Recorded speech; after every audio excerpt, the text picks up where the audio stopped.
Get your daily news fix by listening to The Daily Show with Trevor Noah, Ears Edition. It's like The Daily Show, but it's for your ears. Studies show that ears are great for listening. And who are we to deny science? Trevor Noah and the world's fakest news team tackle the biggest stories in news, politics, and pop culture. Subscribe to The Daily Show with Trevor Noah, Ears Edition, for highlights and extended interviews. It's available Tuesday through Friday mornings on Apple Podcasts or wherever you get your ears on a podcast. The Majority Report with Sam Seder. The destiny of America is always safer in the hands of the people than in the conference rooms of any elite. Sam Seder. They are unanimous in their hate for me, and I welcome their hatred. We must guard against the acquisition of unwarranted influence, whether sought or unsought, by the military-industrial complex. The Majority Report with Sam Seder. Ever get the feeling you've been cheated?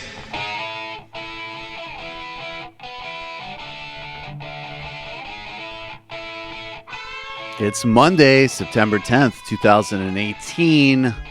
I am Michael Brooks. We are the Majority Report team, and this is the 5-time award-winning Majority Report. We're broadcasting live steps from the industrially ravaged Gowanus Canal in the heartland of America.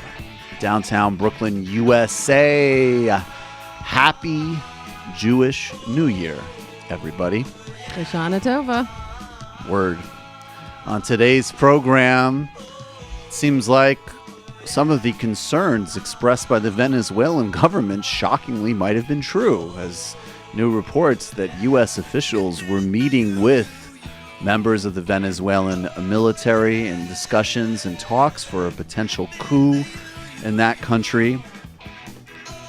The Democratic Party of New York State has put out a vicious mailer accusing Cynthia Nixon of anti-Semitism because of her principled criticism of the human rights abuses of Israel. The GOP gubernatorial candidate for Florida Governor Ron DeSantis, it's not just Facebook posts. He's also been speaking at white nationalist gatherings, apparently. Medicaid expansion is a key issue in gubernatorial races across the country. Mick Mulvaney taking a break from being Wall Street bagman and trying to undo financial regulations in the Trump administration, spoke to donors in New York and said Ted Cruz might get taken out because, likability does matter. Amazing on any number of levels, including the relative likability of Mick Mulvaney. Susan Collins is mum as the hits keep coming with Brett Kavanaugh. Is there legitimate questions of a perjury charge here? China's Muslim minority is being cleansed and the world says nothing. California Governor Jerry Brown commutes 20 murder convict sentences. Les Moonves is out at CBS, and Lula da Silva is giving up his run as that country's Supreme Court continues to block his candidacy, even though he leads by a vast gulf in the polls. Will his support transfer to his successor, Fernando Haddad, as the fascist candidate was stabbed last week as Brazil's elections intensify and a non-lethal shot hit a Workers' Party candidate today, and a black Brazilian Workers' Party candidate. Barack Obama is back out, and he's making sense and being incredibly annoying. We'll explain that and much, much more on today's Majority Report. I'm on Shabbos Goy duty. Usually I will be on Thursdays, obviously, but it's important Jewish holy days, and if anybody could use the resetting of a clock and a clean slate, it is Sam Seder. We are much more spiritually clean. The whole team is here. Tucker Carlson is an important guy to understand. He really is the sort of mainstream Nazi whisperer of mainstream news in this country. There was a really good profile of him that was just done in the Columbia Journalism Review, which sort of captures his sort of the paradox and what really distills the time. We'll talk about later Steve Bannon in a $1,400 a night hotel room talking about why Donald Trump and Betsy DeVos are not elite. And in this great profile, the author, her name's escaping me right now, of Tucker Carlson, she talks about the profound paradox of her as a freelance writer who might need to take a job at Starbucks to support herself and her family, living in Iowa, mind you, that she's the elite scold. And trust fund baby Swanson heir, cable news blowhard Tucker Carlson is somehow the bottom-up representative of the not so silent and, thank God, actually not majority of Americans. This is Tucker Carlson on Fox News. And, you know, he's quite, what's also revealing about that piece, though, is that for somebody who has a Fox News show, and I think even in his own self-concept, frankly, it really bothers him to be called racist. It actually really, really gets to him, which is a good lesson in terms of our programmatic plans. So let me just say this. Tucker Carlson is a racist. Cosign. And by any meaningful definition of the term.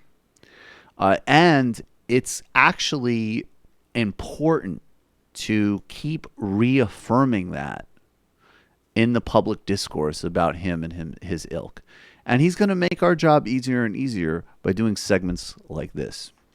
What precisely is diversity our strength? Since you've made this our new national motto, please be specific as you explain it. Can you think, for example, of other institutions, such as, I don't know, marriage or military units, in which the less people have in common, the more cohesive they are? Do you get along better with your neighbors or your coworkers if you can't understand each other or share no common values? Please be honest as you answer this question. So this is an incredibly disingenuous and sort of cynical frame, which is actually of his method, right? So first of all, you're conflating a lot of different things there.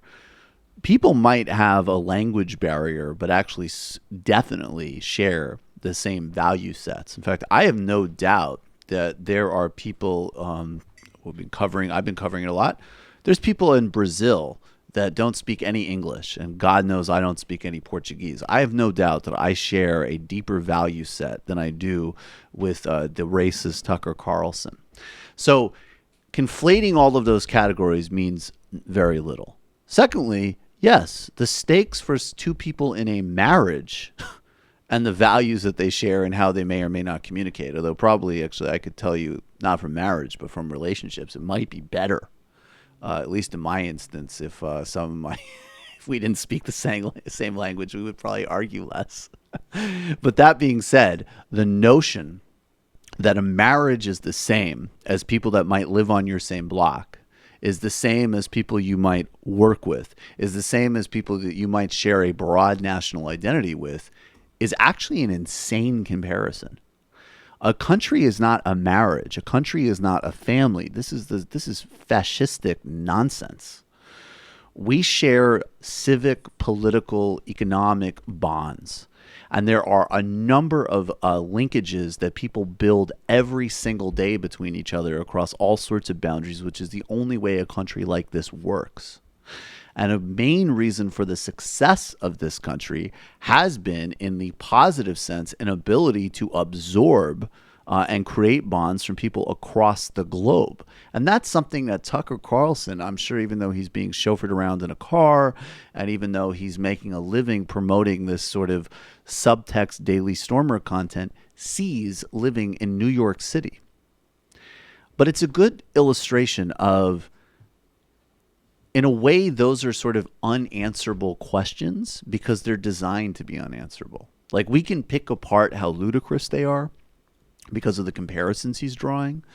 But more broadly, yes, cohesion's a good thing. And you're reducing cohesion to language or culture, which is ridiculous. ridiculous. Yeah, he wants to mention other sorts of institutions where we look at diversity. How about something like baseball, where it's proven that culture is maybe less relevant to getting along and cooperating than, being a good baseball player. That's why, like, my cousin plays minor league baseball. Like, he can't converse fluently with half of his teammates. But they know how to play the game. But they know how to play the game together. Well, and we also saw that great footage of the gentleman who lost his job, in fact, but at the UPS site. A black guy who saw all of the Mexican people walking off of the job site. You didn't need to precisely understand everything that everybody was saying in order to get who was in solidarity with who and what the right thing to do was. Well, that's what these people are afraid of, right? Yeah, there's no doubt. They don't want us to have cohesion among the working class. So they're going to pretend like we can't while they enjoy the fruits of a cosmopolitan city and society. Like, if he wants to put his money where his mouth is, he can move to the middle of the country where everybody's white. There's no doubt. But as I say, it's also just that rhetorical trick where, and you see this like with Jordan Peterson a lot, right? Like, or anybody of that ilk. It's like you might make very abstract truisms. Like, in a world with no history, no context, no politics, nothing, right? Like, we're all just a blank slate, ironically, for the people who are constantly suggesting that the left believes we're just pure blank slates. These people want us to be political and historical blank slates. We don't know anything. There's no context for anything. There's no understanding of anything. Would you just treat everybody the same way, right? Would you repossess some land in South Africa just without knowing anything, right? There's no history. There's no background. There's no context. Yeah, probably not, right? Or should everybody be treated equally in some type of abstract way? Sure, I guess, whatever that means. Is cohesion an important thing? Yes. Arguably, Tucker Carlson, by promoting these conspiracy theories and nonsense and attempting to connect crime with immigration, by telling these fantasy narratives about America and culture, I would suggest he's undermining cohesion. I think there's a lot of cohesion that actually already exists in this country amongst people through bonds of work and community. And for normal people, it shouldn't freak you out and set off alarm bells and anxiety because, God forbid you hear another language being spoken, or somebody might practice a different religion than you, or there's different food being cooked by you. Normal people don't get triggered by this. And there's actually cohesion around that. So you, by feeding these conspiracy theories and this division and these fantasies, you're creating a lack of cohesion. And you're, again, when you're dealing with people of this political ilk, just be aware that all these word games are disingenuous. It's not a sincere proposition. Even if it was a sincere proposition, as I've said a million times, there can be community and civic initiatives to create, dialogue between cultures, to figure out a community is really changing. Maybe it was monochromatic 3 years ago, and now all of a sudden there's a lot of new people in this town from different parts of the world. What does that mean for this community? How do people dialogue together? How do people create space for each other? That's totally valid. He's not talking about any of that. He's just giving you broad generalizations with stupid comparisons. Who you marry is not who you have to live in a community with, okay? In your own choice of who you marry, you can be as narrow-minded as you want to be. That's not your civic and political responsibility. Your community is. And it's an insane comparison. Anytime people start talking about family as country, your fascism bells should be just not a faint echo. That is it. Yeah, that's some blood and soil shit right there. That's blood and soil shit right there. Exactly. Tucker Carlson's a racist. Did anybody know off the top of their head Tucker's middle name? No. So it's in here, I think. Is it Swenson? It's like Swanson, Tucker, right? Swanson, McNair, Carlson. Something good like Four Remember names. when he was just like a wacky nerd with a bow tie? Sort of. Yeah. I remember that. Tucker McNear, Swanson Carlson. The fuck out of here. All right, we have a few ads, and Sam likes reading the ads so much.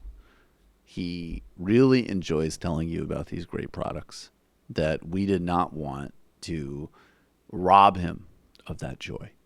So here is Sam, and I also think it's funny that he made Matt stay late on Friday to record these things. So here is here is Sam to tell you about today's advertisers, and then we will be right back.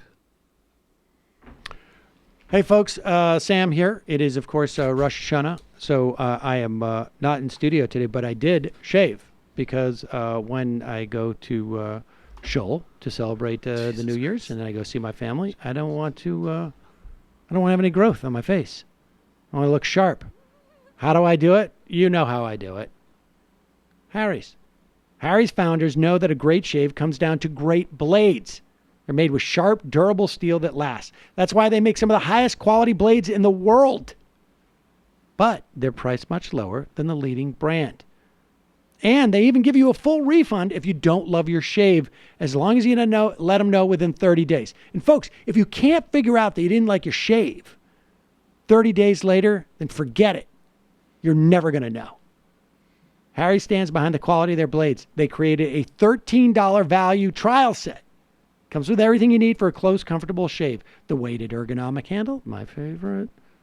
A 5-blade razor with lubricating strip and the trimmer blade. I'm a big fan of the trimmer blade. I mean, I like the lubricating strip. I find that comfortable. 5-blade shave, of course. Shaves closely. But the trimmer blade, that's what seals the deal for me, because we know my famous asymmetry in my nostrils. Rich lathering shave gel travel blade cover. You can claim yours by going to harrys.com/majority report. You get all those things. $13. The handle, the blade, the shave gel, the travel blade cover, all of it for $13. Now our listeners can redeem their trial set at harrys.com/majority report. You go to harrys.com/majority report to redeem your offer. And let them know I sent you to help support the show. Last one is this. We got one more. Folks, Sam again. I am off in a undisclosed location celebrating Rosh Hashanah. That means that I am not sleeping on the most comfortable mattress I have ever slept on. Why? Because my Casper is back at home.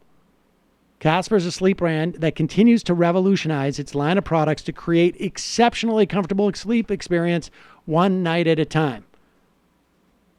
They got 3 mattress models. They got the original Casper. That's the one I have. In fact, that's the 2 I have and 1 I bought my mom. The Wave and the Essential. Casper mattresses are perfectly designed to soothe and cradle your natural geometry. Not to mention, the breathable design helps you to sleep cool and regulates your body temperature throughout the night. That is true. I mentioned last time that there was a time where I was a little sweaty at night, and I got a gross from somebody. It's delivered right to your door in a small how do they do that size box with free shipping and returns in the U.S. and Canada. It is pretty amazing. Saul was super psyched to see that thing like inflate itself. It doesn't really inflate itself, but it just sort of expands. Best part, you can be sure of your purchase with Casper's 100-night risk-free sleep-on-it trial. Sleep on it for 100 nights. On 99th, I don't like it. Send it back. You spend 1/3 of your life sleeping, so you should be comfortable, folks. You know I love my Casper mattress, and one of the best things about my change in marital status is that I get to get my own Casper.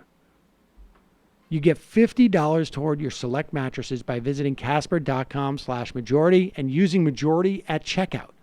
So that's casper.com/majority. And then you use the offer code majority for $50 off your mattress purchase. Terms and conditions apply, but do it now. Casper.com/majority. Offer code majority.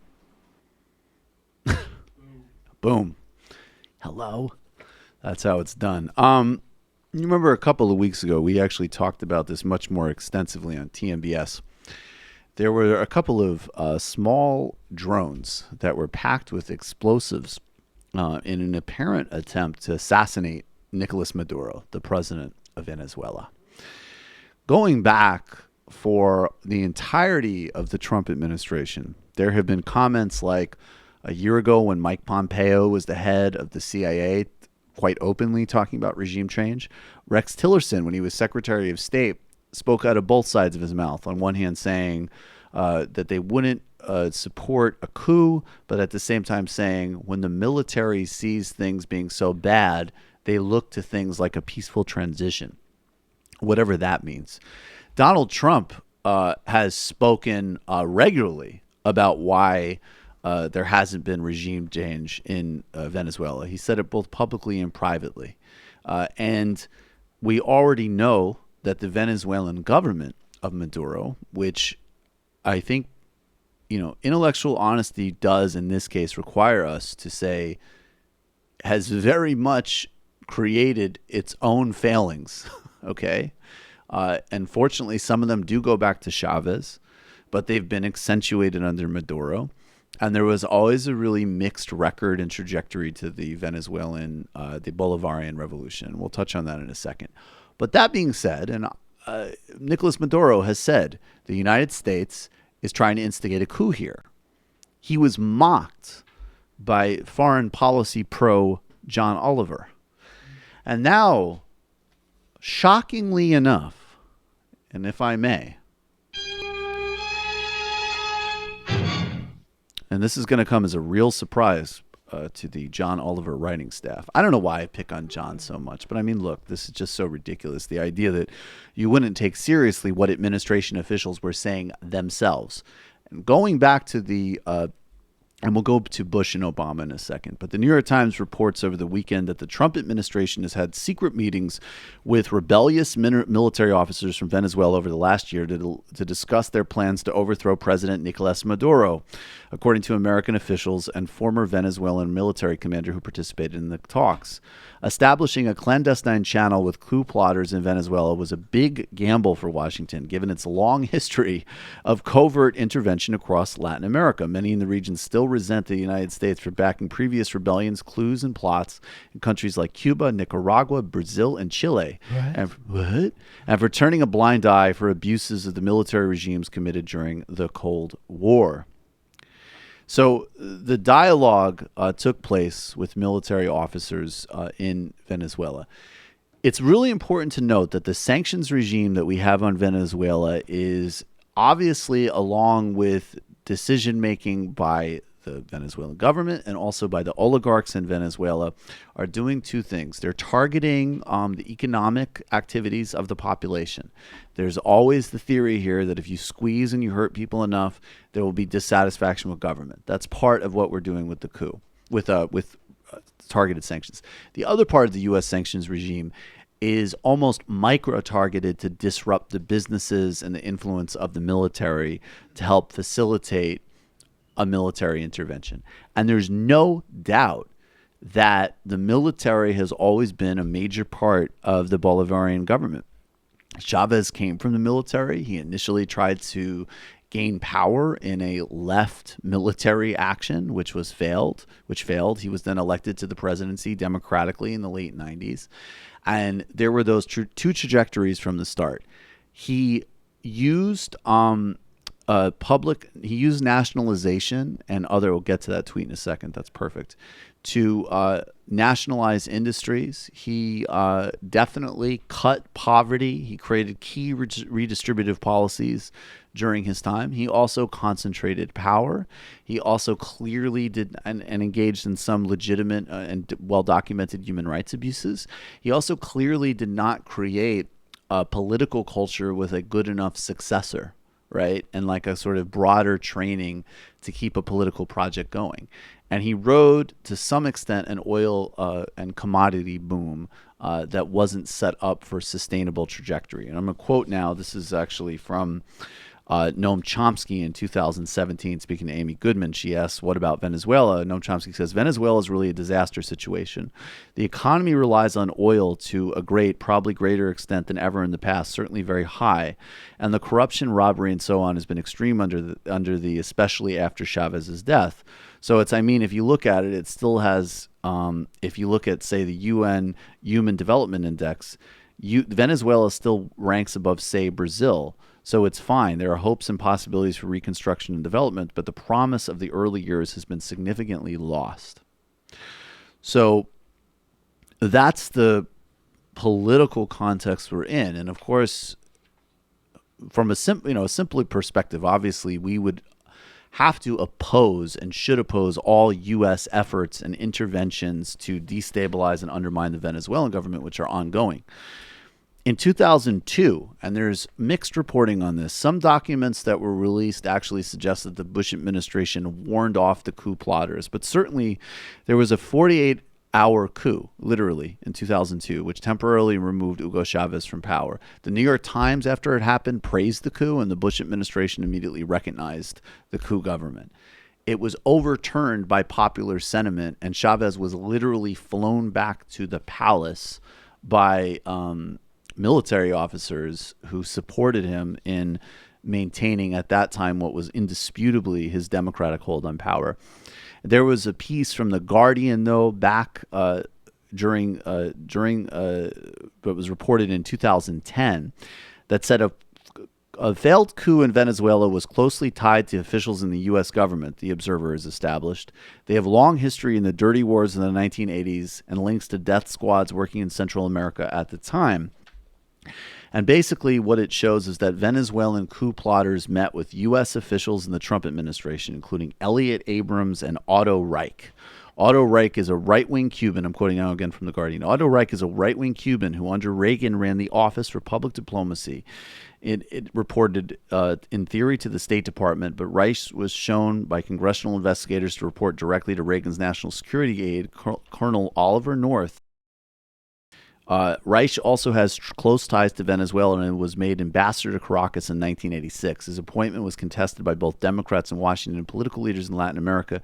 The objections were overridden as Venezuela sought access to the U.S. oil market. The United States and Venezuela have not exchanged ambassadors since 2010. The Obama administration aggressively ramped up sanctions against Venezuela as well. And the military piece matters because there's no doubt that the military is involved in drug smuggling and other sort of key underground industries, which help prop up different informal and black market networks in the Venezuelan government. Obviously, we know, of course, the Trump administration, U.S. foreign policymakers could.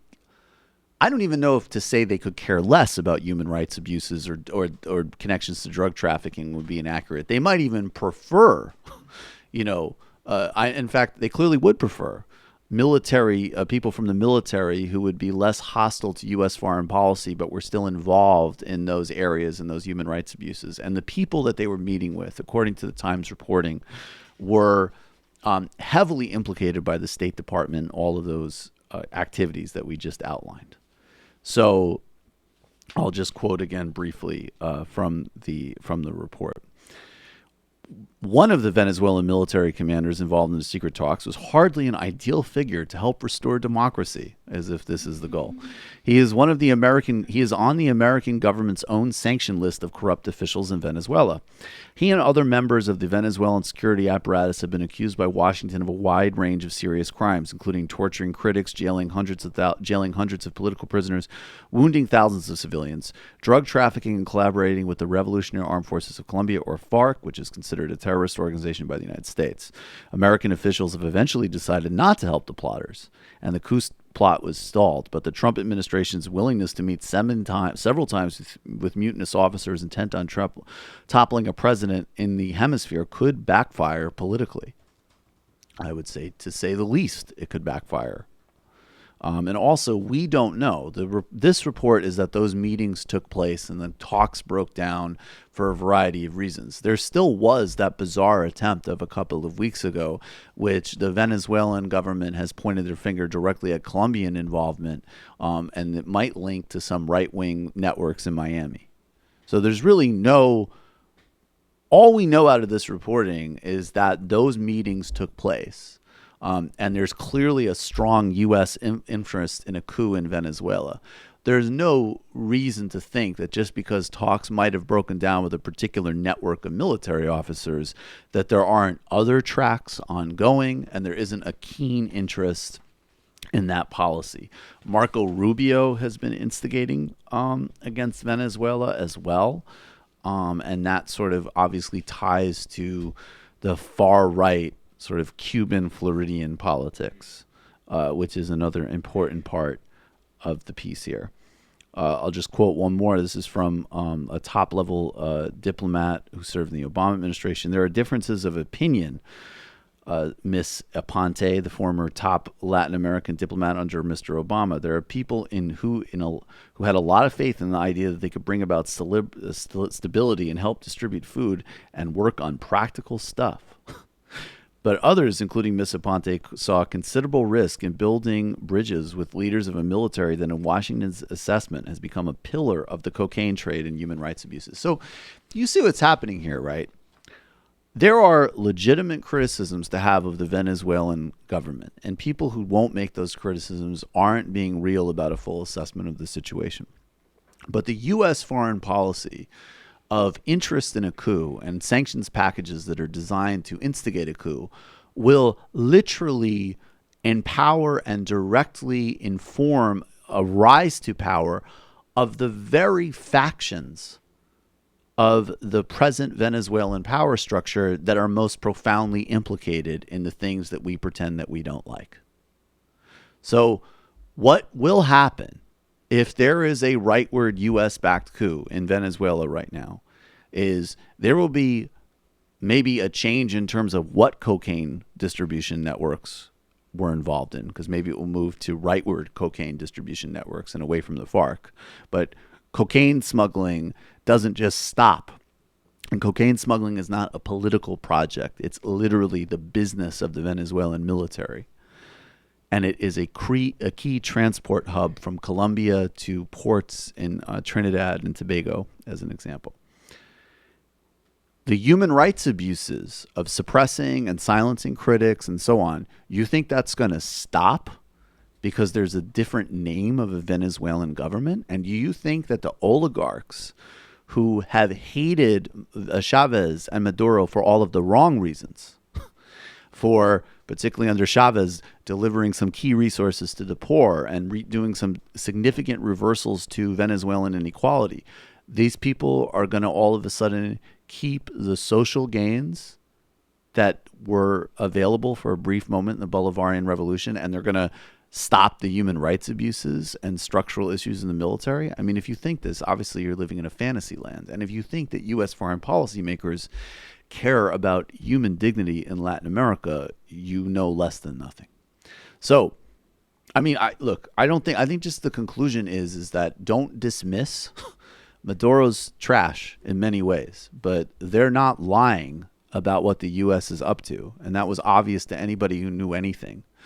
And the alternatives that will come through a military coup will undoubtedly the most retrograde parts of this power structure and delegitimize and destroy and probably wind up killing and putting in jail what small remnants remain of progress of what came out of what was once really a very promising political experiment, which unfortunately was flawed from the beginning. But again, in the relative politics of Venezuela and Latin America, if you had a left perspective, you at the very least would be sympathetic and interested in what Chavez was attempting, while being skeptical of his obvious authoritarian tendencies from the beginning. So here's the question. Yeah. If we had a foreign policy based on, say, human rights and not capitalist imperialism, is there anything we could do to make the situation better, or is the only thing to do just to keep our hands off? Well, if you didn't, I mean, I think there's no doubt if they didn't have economic sanctions, it wouldn't be as pressured, right? Like, I mean, if you had resources flowing, it wouldn't be as pressured.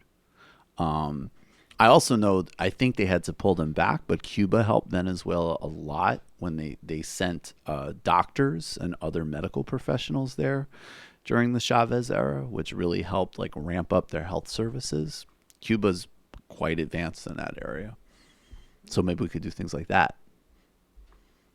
It's amazing to see the U.S. It sort of has these muscles it built up during the Cold War, and it just can't help itself. Anytime there's a situation like this, you know that there's meetings taking place to run those same plays, basically. Exactly. And here's a good example of it. Richard Haas is the head of the Council on Foreign Relations, and a very much, sort of mainstream foreign policy Mandarin, and, a guy that I'm sure is, quite upset that the president is a mental case.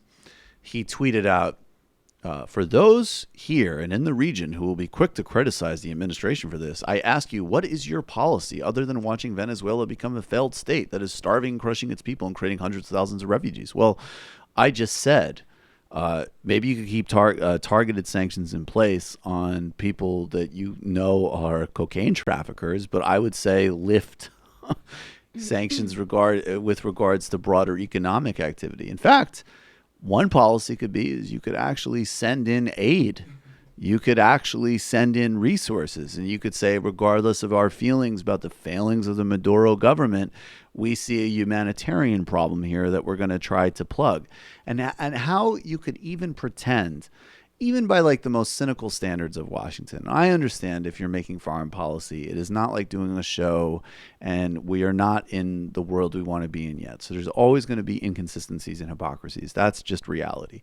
But the notion that you're tweeting sympathetically about meetings that all had to do with instigating a military coup with people that are complicit and help create the situation you're talking about, in the same week that the Trump administration has cut off, I believe, $25 million from East Jerusalem in just a pure move of just being capricious. Like, we just want to harm Palestinians even more. And maybe it will give us a little fundraising bump, and maybe it will be a talking point at some stupid campaign rallies. The fact that you could even be out here pretending that this administration in general, or meetings to potentially instigate a coup, have something to do with a genuine concern for refugees or food shortages in Venezuela, and that the people who would criticize it, it's incumbent on us to design a completely different policy, is the most sort of whataboutist, disingenuous fucking bullshit I could imagine. I mean, it's just embarrassing to put this tweet out. Yeah, the idea that sanctions could ever lead to a more democratic situation for a country is so contrary to, obviously you need people taken care of before you can have a functioning democracy, which is why democracy is clearly just a stand-in word for what they really want, which is sort of oligarchic order. They want oligarchic order, of course. And here's another thing about sanctions. People think of sanctions as this sort of gentler, non-violent option, but their effects on people can be very bad. And you don't think of stuff like hunger as violence typically. Well, some people don't, but it is. It is. Of course. And I'm just going to pivot. I'll do this briefly, but I'm just going to pivot briefly to Brazil. Actually illustrates this too, in the sense that under the leadership of the Workers' Party, Lula da Silva, not only were between 30 and 50 million people taken out of poverty, hunger was considered to not be an issue in Brazil anymore by the United Nations. It was taken off the table. It doesn't mean that there was still not a lot of poverty, still not a lot of problems, but there were massive social gains. This is why Lula left office with an 84% approval rating. It's why the historian Barry Anderson in the London Review of Books called him the most successful politician in modern politics, which I find to basically just be an indisputable argument. I don't know another name you could give me in modern politics who we could even argue was remotely as successful as Lula da Silva. Under the Michel Temer government, which is the current austerity government, which came to power through removing Dilma Rousseff from office because of what were essentially accounting tricks that they didn't like, not even anything criminal. Hunger is now an issue again in Brazil, according to the UN. Brazil has become a right-to-work country. Poverty is increasing. All of the social indicators are going in the wrong direction. So, look, you start with a place that obviously that has a better base condition than Venezuela, but just the notion that you're talking about these issues as something you care about when you have a far-right austerity government, which is immensely corrupt. Another police investigation was actually opened against Temer just last week. And Brazil's Natural History Museum burned last week. And part of the reason that the fire couldn't be taken care of was because I believe some of the fire hydrants didn't have water in them because of budget cuts. So what, you want water in them all the time? You want water in them all the time? That's super socialist and inefficient. So the Supreme Court of Brazil has ruled again and again. Lula is not going to be able to be on the ballot, even though he is the one who would almost get to 50% and win in the first round and definitely defeat the fascist candidate Bolsonaro. And I want to remind everybody, there's other investigations, there's other questions. I think more broadly, the fact that Brazil has the second most money spent in campaigns after the United States says a lot about how this country works. And a lot of the broader corruption that might have been implicated in the Workers' Party really did have to do with funding campaigns and the price to pay to actually engage in power. And there's no doubt that, Lula and Dilma were not a boy and Girl Scouts, right? But they actually wielded power to advance human well-being, which is still the basic dividing metric in my mind. And what they actually have put him in jail for, what he is serving a 12-year sentence for, before all of his appeals are being exhausted, and what is excluding him from a participation in an election he almost definitely would win, is a condo, a beach apartment, of which he does not own the lease to. It is not clear that the ownership was ever transferred to him. And almost all of the testimony is from a business executive who wanted a shorter jail term for himself. And he has literally been convicted of unknown doings. So that's it. That's the case. I'm not saying that the guy is perfect. I'm not saying that other information might not come forward. But that is literally the case from which the Brazilian judiciary is blocking the most successful president in Brazil's history and in modern politics from running and defeating a fascist and taking Brazil out of an immense crisis, of which he clearly is the one who, ironically, by any actual global standard, this would be an example of a actual moderate defeating a fascist, which is what all these resistance and responsible people types say they want all the time. So hopefully the support will transfer to Fernando Haddad, the former São Paulo mayor. But the Brazilian military keeps making some very weird threats about what they might want to do in the election. And I wonder where all this rhetoric about human need and democracy will go then.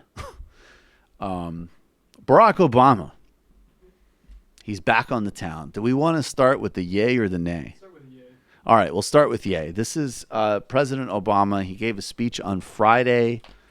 If you recall, if you were watching the Majority Report, you'll recall that not only did he eviscerate the Trump administration, this guy is so good, he almost made Judy Gold bat for the other team. Hitting the back walls. Yeah, hitting the back walls. This is Barack Obama, and this was really important and very well stated. This is Donald Trump, and we've been saying this, and everybody who's really an analyst of these things has been saying this for a long time. Donald Trump is a symptom, not the cause. Each time we've gotten closer to those ideals, somebody somewhere has pushed back. The status quo pushes back. Sometimes the backlash comes from people who are genuinely, if wrongly, fearful of change. More often it's manufactured by the powerful and the privileged who want to keep us divided and keep us angry and keep us cynical because that helps them maintain the status quo and keep their power and keep their privilege. And you happen to be coming of age during one of those moments. It did not start with Donald Trump. He is a symptom, not the cause.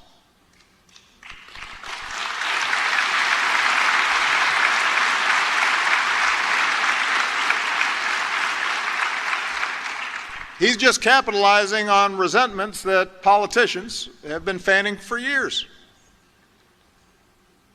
A fear and anger that's rooted in our past, but it's also born out of the enormous upheavals that have taken place in your brief lifetimes. So that's 100% right. I mean, there really isn't much to add to that. He's right about everything from the turmoil and upheaval of the time, which, look, if we want to spell it out, obviously is driven by capital, and it's driven by inequality, and it's driven by mass technological changes with no corresponding advancements for labor and social cohesion. But he is absolutely right that rightward politics, elite politics, is built and predicated on dividing people through demagoguery and other types of division, so that the real sort of arrow of focus is not on addressing structural problems of power. He's 100% right, and it's beautifully put. Yeah, I just wanted to underline the more often than he said it's manufactured by those from above than a real divide. And I think that's, like I've often said, I don't think we have a divided people. I think when people talk about how divided the voters are now, that's not the real issue here. The issue is we have a lot of different concentrated capital centers that have a very different idea of which direction they want the country to go, and they're fighting this out. That's exactly right. And I think that there's also,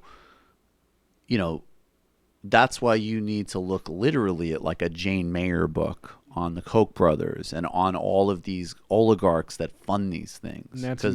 Nancy McLean, because literally that is the money, the mechanism through which, even when things are more organic, like part of the Tea Party was definitely organic. There were definitely people that really were freaked out, mainly racially and culturally. But the propaganda set that they have in front of them, the talking points about Obamacare, the fantasies about Medicare and Social Security, like that was all provided to them by the radio shows, by the websites, by the AstroTurf groups that are all funded by the oligarchs. So even when it's like, okay, there's a genuine sentiment behind it, and if it's on the right, the genuine sentiment is always basically going to be driven by bigotry and social freakout.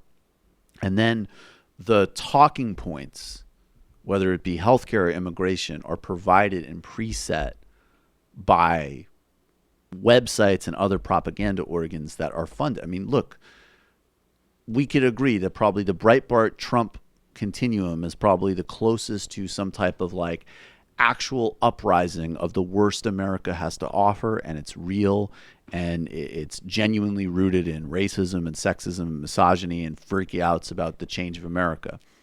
And the talking points and the template for them to operate is still a website that was not a successful business model and was funded by a dangerous weirdo oligarch family in Long Island. And that's where the talking points come from. That's where the context comes from. It is always manufactured. This is all true, but I still don't think he's ready to accept any blame on the part of, say, globalized neoliberal capitalism, bad trade deals like NAFTA and the TPP, which he promoted on late night television, and not to mention how Obama dealt or did not deal with the banks in the aftermath of the financial crisis. Definitely. And this is feeding the fire. Of course, 100%. And until that part is reckoned with, and look, Obama did, I'm a better late than never person. So he came out and he said, raise the minimum wage, Medicare for all. He endorsed Elizabeth Warren's workers board thing. Great. Nice. If he wants to go out and use his charisma and rhetorical skills to promote those policies during the fall, awesome. We should welcome that and appreciate that. And even also the worry like, oh, well, Trump wants this. Well, okay, Trump wants this, but 25% more Americans like Barack Obama than Donald Trump. Barack Obama is a superior human being in every way, shape, or form to Donald Trump. Donald Trump would not have won an election against any other candidate besides Hillary Clinton, to be blunt. Okay. So I'm happy with that contrast. We need to have our own. Everything you just said about Obama is 100% true. And that's why fundamentally, you know, the neoliberal course, the center-right course is not going to get us out of our predicament. But within that continuum, there's a difference. Emmanuel Macron is in France still trying to gut the French model and neoliberalize. Barack Obama is coming out and saying Trump is a symptom, not a cause, and Medicare for all. Great. That means he's tacking in our direction. That means that AOC is making more of a register in the national debate than some center-right Democrat whose name I honestly can't even think of because there isn't any with any profile right now.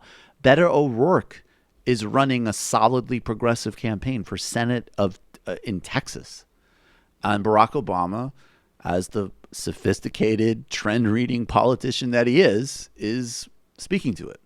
Now, here he is as part of the area that Jamie just mentioned where, you know, he just doesn't get it. And now he's going to do some dadding to young people. In the last midterms elections in 2014,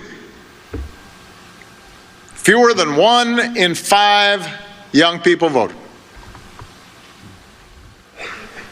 1 in 5. Not 2 in 5. Or 3 in 5. 1 in 5. Whoa, Bob. Fucking A. Is it any wonder this Congress doesn't reflect your values and your priorities? Are you surprised by that? This whole project of self-government only works if everybody's doing their part. Don't tell me your vote doesn't matter. I won states in the presidential election because of 5, 10, 20 votes per precinct. And if you thought elections don't matter, I hope these last 2 years have corrected that impression. Okay, so look, let's actually start again where he's right about this. Okay, I'm sorry. Yes, elections do matter. Your vote absolutely does matter. And everybody needs to go out and vote for Democrats in November, period. If you don't understand the importance of that, again, you're just not in reality. He's 100% right about that. On the other hand, I mean, this is a common Obama trope, and he's always said it, and I think it just misses two. One, it's like, look, Barack Obama got those extra people to turn out because Barack Obama is a charismatic, likable person, not because of a policy agenda per se. Maybe somewhat a policy agenda in 2012, but people really liked him. And the reality is that Hillary Clinton's campaign ran a campaign essentially built on an Obama model. And what they missed was that for all of the metrics and all of the supposed quantitative sophistication, the basic ingredient that set Obama apart is people like the guy. Unless you're a weirdo or a racist, right? Or both. You like Barack Obama. What's not to like? And so even with Mitt Romney, there were crazy polls where people said, oh, well, we trust Mitt Romney more on the economy. We trust Mitt Romney more on military issues, which are, I mean, just made no sense. But then there would just be this vast gulf on who's looking out for me as a person. And Obama just crushed him. And if you don't have that personal asset set, you cannot run the same campaigns. And then more broadly, dude, I don't know, man. You made some nice steps in some directions, okay? There's more people on Medicaid because of you. There was a stabilization of the crisis because of you.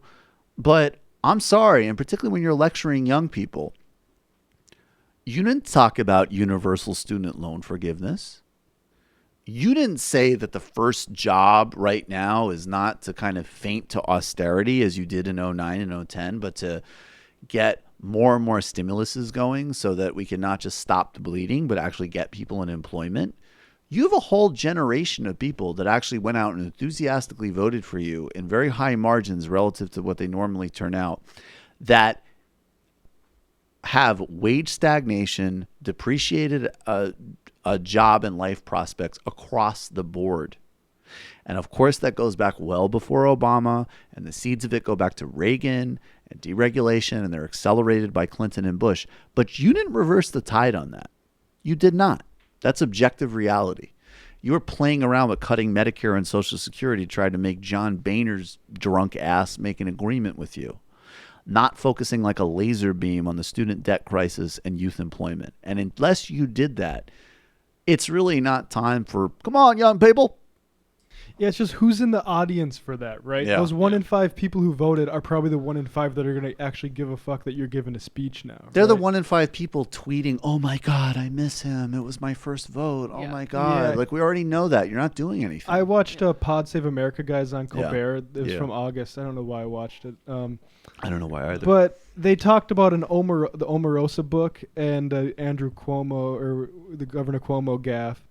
And then they pitched before, and then they had a weird cut that made it seem like they might have got into Nixon Cuomo and then cut that out for airing. Right. And then they go right to Pod Save America's proprietary voting, votesaveamerica.com, which is, I assume, they collect your email and then just like shuffle you off to a website that gives that you probably should go to get your voter registration info.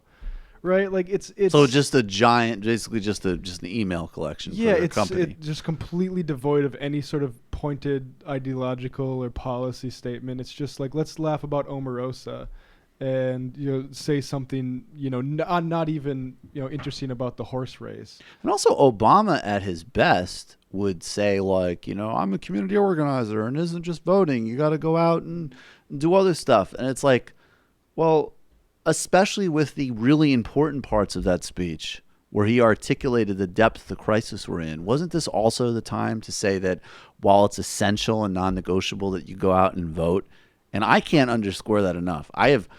Anybody who comes with any dumb arguments in this election cycle or in 2020, I mean, obviously I think they should have already been dismissed in 2016, but I mean, there is no room for that kind of stupidity heading into these elections. But at the same time, was this not also the time to say that politics isn't just a 2-year cycle that you register a preference on, that you have to be much more deeply involved because there's a broad assault on both what we need for the future and also the hard-won gains of the past? Well, that's been the message for a pretty long time now, I think. Like at Ozzy Fest, I know I keep going back to this, but this is the establishment Democrat neoliberal line, is all you could do. All you really need to do is vote for Democrats. That's the most important thing. And like maybe go to a protest once in a while that Hillary Clinton's going to take credit for in a video montage that's ridiculous. But like, if I thought that browbeating young people who probably aren't watching to vote would make them vote for Democrats, I would be fine with it. But it's not going to have the outcome that he wants it to have, or that we should want it to have. And like, I think he could have said, look, I'll give you both messages. One is like, I'll just say this myself. I'll keep emphasizing, it's fucking inexcusable and ridiculous to not understand the importance of voting. And it's inexcusable and ridiculous to not see the difference between a Hillary Clinton and a Donald Trump, as trash as Hillary Clinton is. And at the same time, maybe a time to say, you know what? And I also apologize that all of your enthusiasm and all of your hope and all of your energy, yes, it did translate into certain things that we did. And he can clock off the list of some of his achievements that he feels most proud of, right? And some of which did make a real material difference in people's lives. But he can say, like, I know the student debt crisis was out of control under my presidency. I didn't do enough. I tried to do X, X, and X, but that wasn't enough. I know that your wages stagnated. I know that your employment prospects went down. I know that all these things happened, and I know we need to do more. And this also really matters. And Trump is doing, and the Republicans are going to do this, this, and this to make it that much more worse. There's a way of actually having a balance there where you also just treat people, with a little bit of reality. Because the old notion that it's like, oh, well, young people are just not voting just because they're lazy. And it's like, guys, like, you cannot keep having because the most people who sort of shame, young people for not voting are like celebrities and politicians. And it's like, guys, like Generation X and baby boomer multimillionaires hectoring you for not doing something after you did not get delivered for is just bad optics, to say the least. Yeah, I wonder what possibly could have happened during the Obama years that would convince young people that maybe the Democrats aren't looking out for their best interests. I wonder. Well, and really, I mean, he ran on like a broad sort of class-based populist appeal, kind of. I don't know about that. Well, I mean, he at least rhetorically, he got a lot of people in the Rust Belt to vote for him that didn't vote for Hillary, right? Some of whom he ran in belonged to 08 Trump. as a real cultural cleanser. And I mean, it was a different time.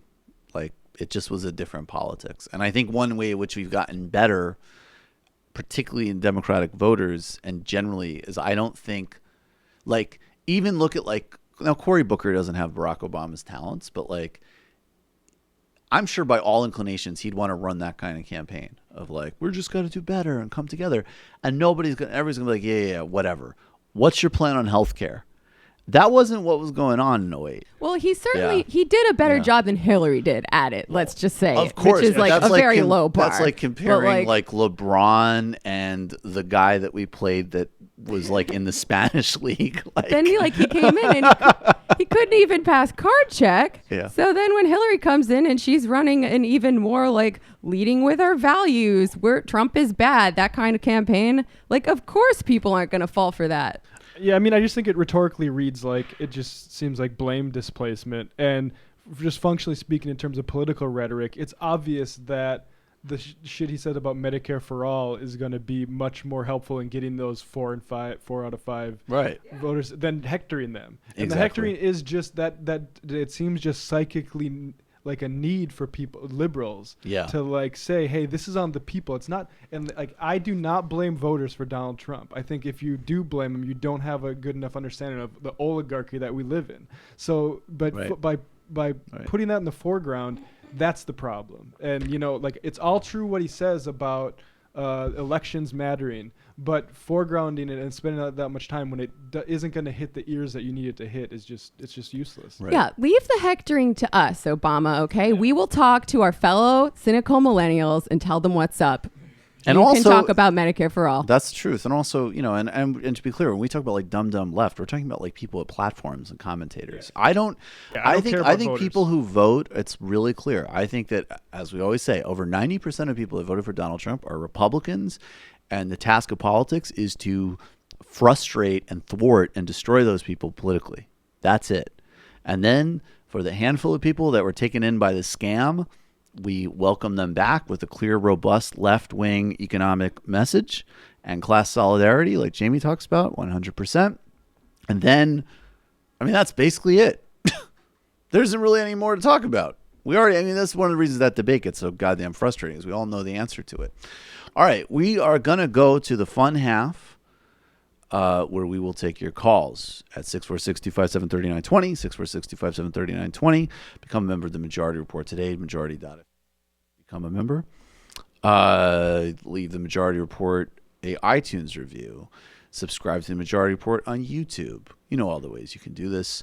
On the Michael Brooks Show tomorrow, we are doing a September 11th sort of policy retrospective, and then Doug Lane from Zero Books is coming on to talk ideology. This Sunday, Illicit History of the War on Terrorism with Derek Davidson, and next week, Crew, Alona Minkowski returns, and then following that, I believe Matt Taibbi is coming back. So this past Sunday, we did an illicit history of Lula da Silva and the Workers' Party. So I said, like, I do think all of these things, like, one of the things that strikes me is that Bannon is actually a globalist.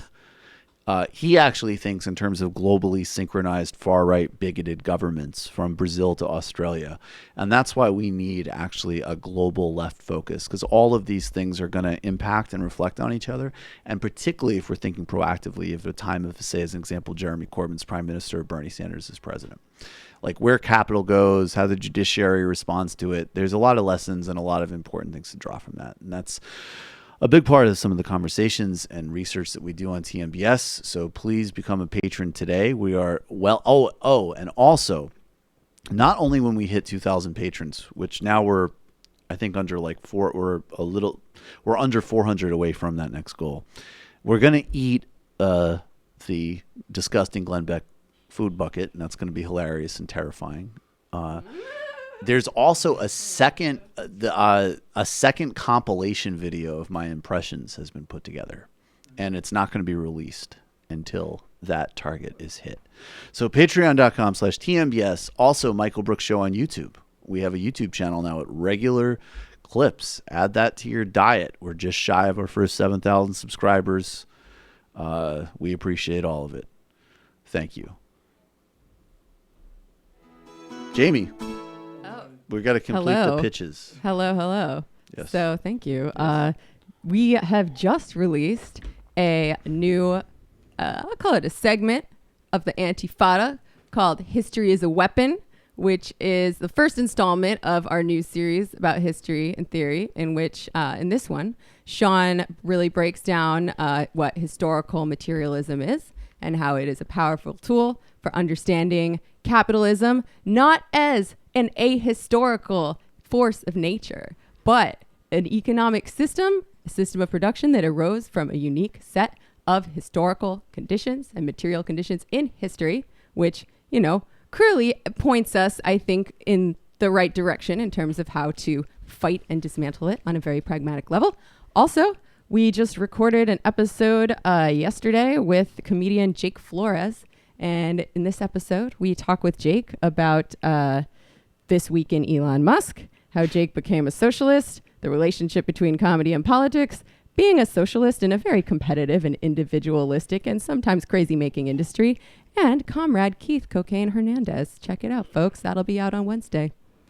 Literary Hangover, two things coming up. We're going to do Scarlet Letter. Sweet. And also Corey Robbins' The Reactionary Mind. Oh, that's a very good book. We're going to start veering into some of the more, the things people need in their canon of sort of left progressive literature. I like it. And that's the first choice, because it's been a while since I read it, but I think there's a really good Scalia takedown in there, if memory serves. And so we're just going to get into that stuff. So Dancing. Yeah, exactly. Scalia. Check it out. Patreon.com/literary hangover. All right, perfect. We'll be right back. See you in the fun half.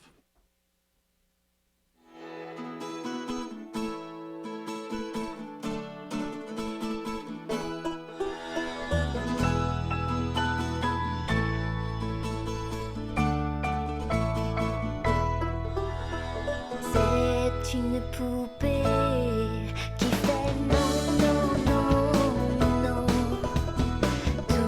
Toute la journée, elle fait non, non, non, non.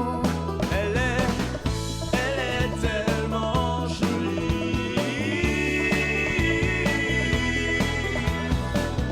que j'en rêve la nuit. C'est une poupée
Shit. Sorry, guys. Just untangling the headphones here. Welcome to the fun half. And I will turn on the IMs, but definitely not promise to read all of them. I'm just going to be a lot more transparent. My approach to IMs and calls is a lot more tough. Got to manage expectations, It's a lot more tough. All right, you're calling from a 734 area code. Who are you? Where are you calling from? Hello, Michael. This is Jack from Michigan. Jack from Michigan. How are you? What's going on, man? I'm great. How are you guys doing? I'm good. And Good. So, I speak for us all. So, yes. You know that I'm a guy that believes in cooperative economics. I like the idea of a worker cooperative, being more so the majority of the economy. Okay. But what do you also think about, because there's two schools of thought, right? There's one side that likes to, I mean, you can dispute this with me if you want, but there's one side, typically the left, wants to increase the wages, and you got the right that wants to always focus on decreasing costs. So a lot of times if you work to get to a situation... I don't think that's true. You don't think that's true? No, Okay. I think that you give the right too much credit. The right just wants to increase the money that is returned to the shareholders and the top people, period. That's it. Oftentimes that looks like, of course, decreasing costs because that's a way in which you can return money to them if you pay people less, as an example. But nobody's talking about like cutting the costs on corporate jets that the executives use. I mean, that's to use like a kind of CEO pay for no one's talking about CEO pay being cut to defray costs so the company's more competitive. Exactly. So yeah, I mean, come on, man. It's power. Everything is power, Jack. There's power, power. and there's ethics. That's those. Power is like what actually drives everything. And then what tempers it is if you have some sort of ethical commitment to, a world as it should be, at least in my view. I mean, if you just super simplify it, like everything is about who gets what, where, when, and how. And the only thing that can countervail that is a sense or some type of ethical commitment that we actually believe in people, and people should have power over their own lives, and people should live well, and people should have actual agency, not just lip service. And that's it. And I think worker cooperatives can be a part of that. I think it's cool. I think that it produces an interesting model. So I'm down with you. Thanks for the call, brother. You are calling from a 941 area code. Who are you? Where are you calling from? 941. Hello? Yeah, you're on. Might not be. Hi, this is Ted from Florida. Hey, Ted. Can't hear you too well. Oh, can you hear me better there? Go ahead, and we'll see. Hey, I just wanted to comment on all of your Brazil stuff. Okay, Ted. I had a chance to live in Brazil for a couple of years. Mm-hmm. And you've really just been enlightening, and I think it's very plausible. Thanks,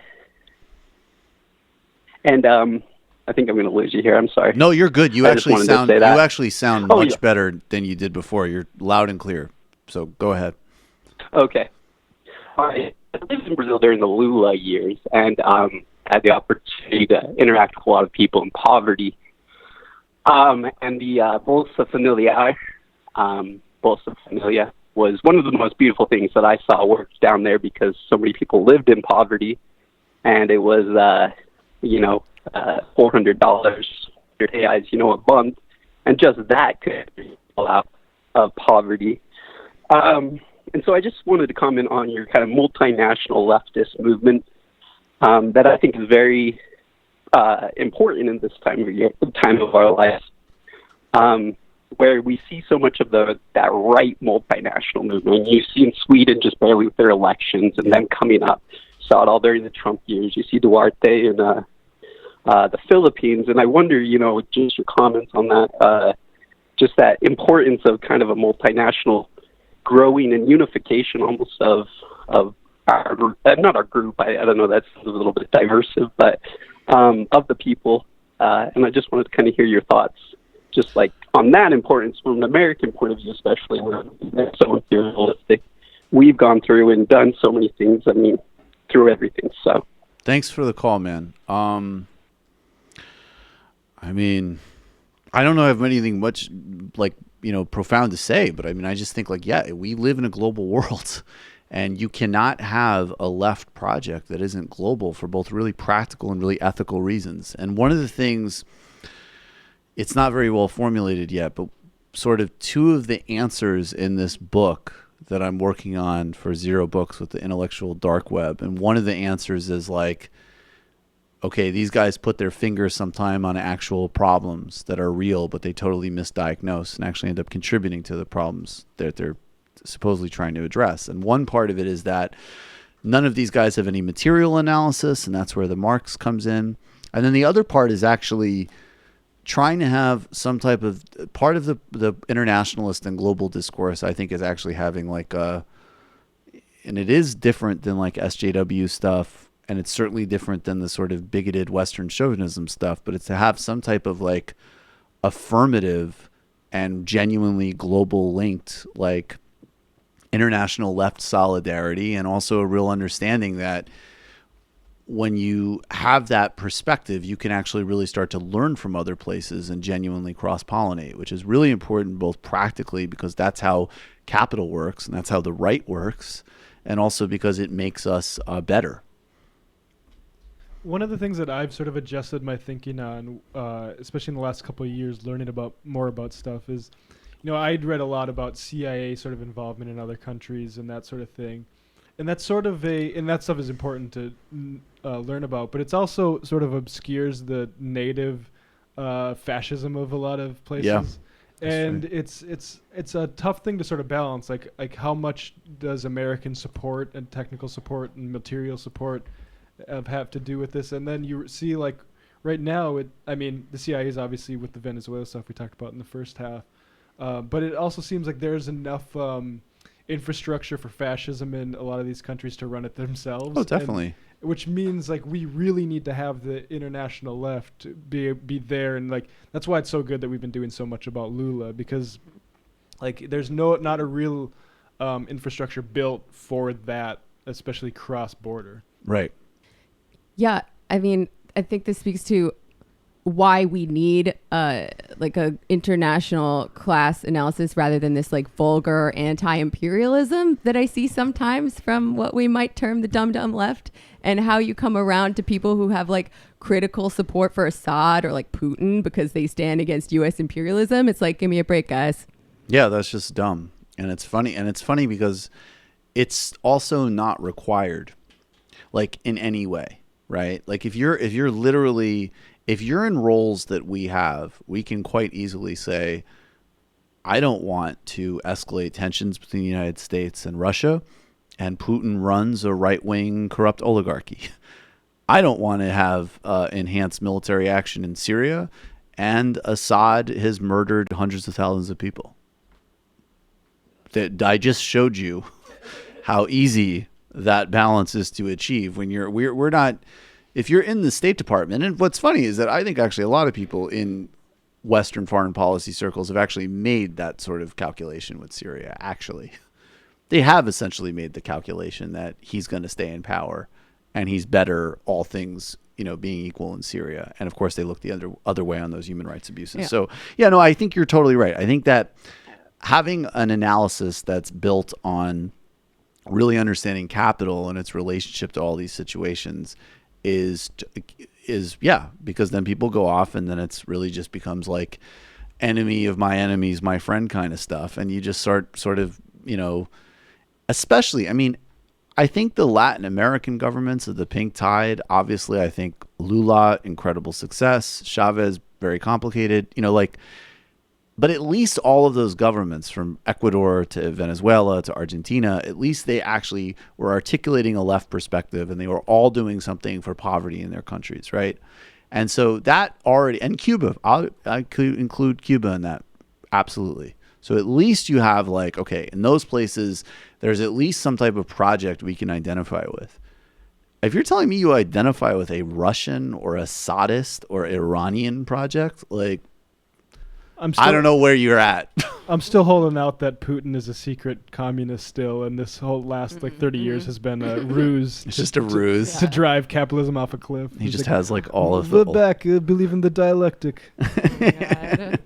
That would really be something. That would really be something. I think that's the word. You know who's really something, and a great reminder that getting into the right-wing media stream is the easiest thing in the world? Candace Owens. She is just so robustly stupid. She gets it. She gets it. She got it. Oh, is Michael negging her right now? Is that what's going on? Oh my God, that's a terrible color for you. Let me holla at you. You know what? I have to say, you know what? I'm gonna be. I feel like I'm undermining my persona here, but like, okay, Stacey Dash. It does not matter what she says. It does not matter who she endorses. It does not matter how dumb she is. It does not matter how unethical she is. Stacey Dash is a fucking just. She's a fox, okay, and she can say or do anything. Candace Owens ain't in that category, and she's pretty fucking dumb. So I can't even really pretend much longer on the Candace Owens tip. She just sucks. I think she is sliding into your DMs right now from that masterful bit of breaking her down. And I'll see you later. Do you really believe in negging? Do I? What do I believe? Do you think people do it? I'm sure people. I know people actually do it, but I don't think it actually works. I think it's a good way to manipulate yourself into. It doesn't work on me. Maybe it works on someone. I like it when people are nice. Like, I hate to blow your minds right now, but it's nice when people are nice to you. I don't know. I hate it. Sorry, I'm a little inarticulate today. Continue. Don't piss down my back and tell me it's raining. I thought negging because negging was like back in. I thought negging was like 2007, 2008. Like, is that still like a thing? When was that was when the game came out. It's that was like back a, then. A cornerstone of the pickup artist community, though. That's the main bit of I think advice that sort of survived. Like, I can't think of any. What else do they say? I don't know. Yeah. You know what? It used to work on me. Yeah. But I don't understand what kicking in. Wow, Brendan discovering his chops on the board. We had some good Dave. No, but I mean, I feel like what was funny, it seemed even at the time that like there was some really critical things that were getting confused because it was like, I think some people took that and they were like, oh, I get it. It's more fun to be like, you know, fun versus just being dull and nice and trying to compliment people. Right. Versus, so like there was a big gulf between like, hey, you look really pretty. Can we talk? Versus like, nice shoes for a special ed person or whatever the fuck. Versus match later? Right, exactly. Versus like somewhere in the middle where you're just kind of like fun and confident and sort of like know how to fuck around a little bit. Ball right? breaking is just like a normal part of how cynical New Yorkers interact with each other. Like Sean and I give each other shit constantly. That's a little different. I think that there were some people who took that stuff and they kind of got like, oh, the general message is like maybe you should actually be a little bit fucking fun and distinct. You know, not just be like an asshole. Well, I always thought like all the little stratagems and gambits that they had were all beside the point. What they This is all coded. What those guys really wanted was just the confidence to go in and engage in a conversation. So in other words, it would soothe their anxiety enough to think like, they had a strategy. I need this nerd wonkery of like stratagems that I'm just going to follow. But that's really the effect that's going to have is to make me look like I'm not afraid to be doing what I'm doing. Right. Well, it's also that's based true. on some like evo psych pseudoscience whereby women are more attracted to men who like put them in their place and that's stuff true. and like violate their boundaries. I don't think that's just science. That's science. I also think I also think there's a general thing where like you do feel like you need to win someone's science. It's if you literal-minded people. If somebody does a favor to you, I remember this from college. Psych classes. If someone does a favor for you, you'll gain affect for them. But if you do a favor for them, you'll like them even more than if they did a favor for you. Ah, that's interesting. So Can somebody give me some water? I was already taking care of this morning. I was already practicing my Evo Psych with. We had a tea party this morning. Yeah. It's cozy in here today. It is. It's nice and rainy and cozy here. I think that this was a good digression. I would say for young men watching, don't be too nice, but don't be mean. Just be yourself, It's man. a goal. No, don't just be yourself because who even knows what that means? But if yourself isn't good, maybe enrich yourself. But we're all multiple selves. I don't even believe in self. Just be real with people, okay? Romance is if it's advantageous. We're all humans. Well, Brendan, go ahead. I was just gonna say, about to get deep they kind of there. take it as the whole pickup artist thing is to make it out to be a game, and I would say don't buy that. It's not a game. Listen to Brendan. Just say no. Just say no. Just be a person with other people. How about that? Can I do my usual? Women, we like relationships. We like sex too. All right. I think there's a huge population of guys for whom that is asking them to just be a human with women. Yeah, I was going to is say something that's somebody needs to tell me how to do that. Right. We're I think that's true. No, I think that's actually really that. You're not even trying to be a dick there. I think that's true. That's the equivalent of just being just go out on the tennis court and serve. Just do it. I think that is the biggest point of anxiety. Well, this is why we need socialism and a system that teaches everyone that everyone else is a human and you can have normal social bonds with them, whether it's romantic or sexual or comradely, right? It's a selling point for socialism. Or as I always say, take a run, listen to Dipset, read Marx. And those are all actual elements that will make you actually an interesting person. Yeah, rather than a system where you see women as mermaids from another planet, like ContraPoint said, or wait, why aren't mermaids from this planet? They're space mermaids, okay? Jesus Christ! All right, let's get to Candace Owens. Is that one more point? It teaches women. Ahead, it teaches men to treat women as video game characters, where there's a certain series of a sequence of events that you need to go through to get them to give you the secret item, which is sex. And it's power. Item. It's power. Hey, it's can I get the secret? Yes. Exerting power over another person, whereas we want us all to cooperate to create sex together, right?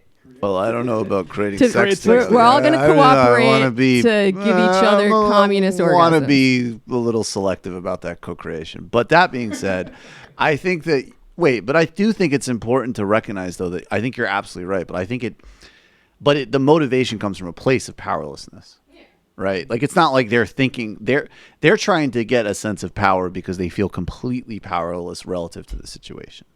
Yeah, and that's how come young sort of incel types are drawn to people like Jordan Peterson and Sam Harris, who want to paint the hierarchy as a place that you are on the bottom of and you can advance in, right? Yeah, the pickup artist crossover with Jordan Peterson fans. Well, that makes total sense. Whoa, I bet you it's huge. That's why we need an alternate vision.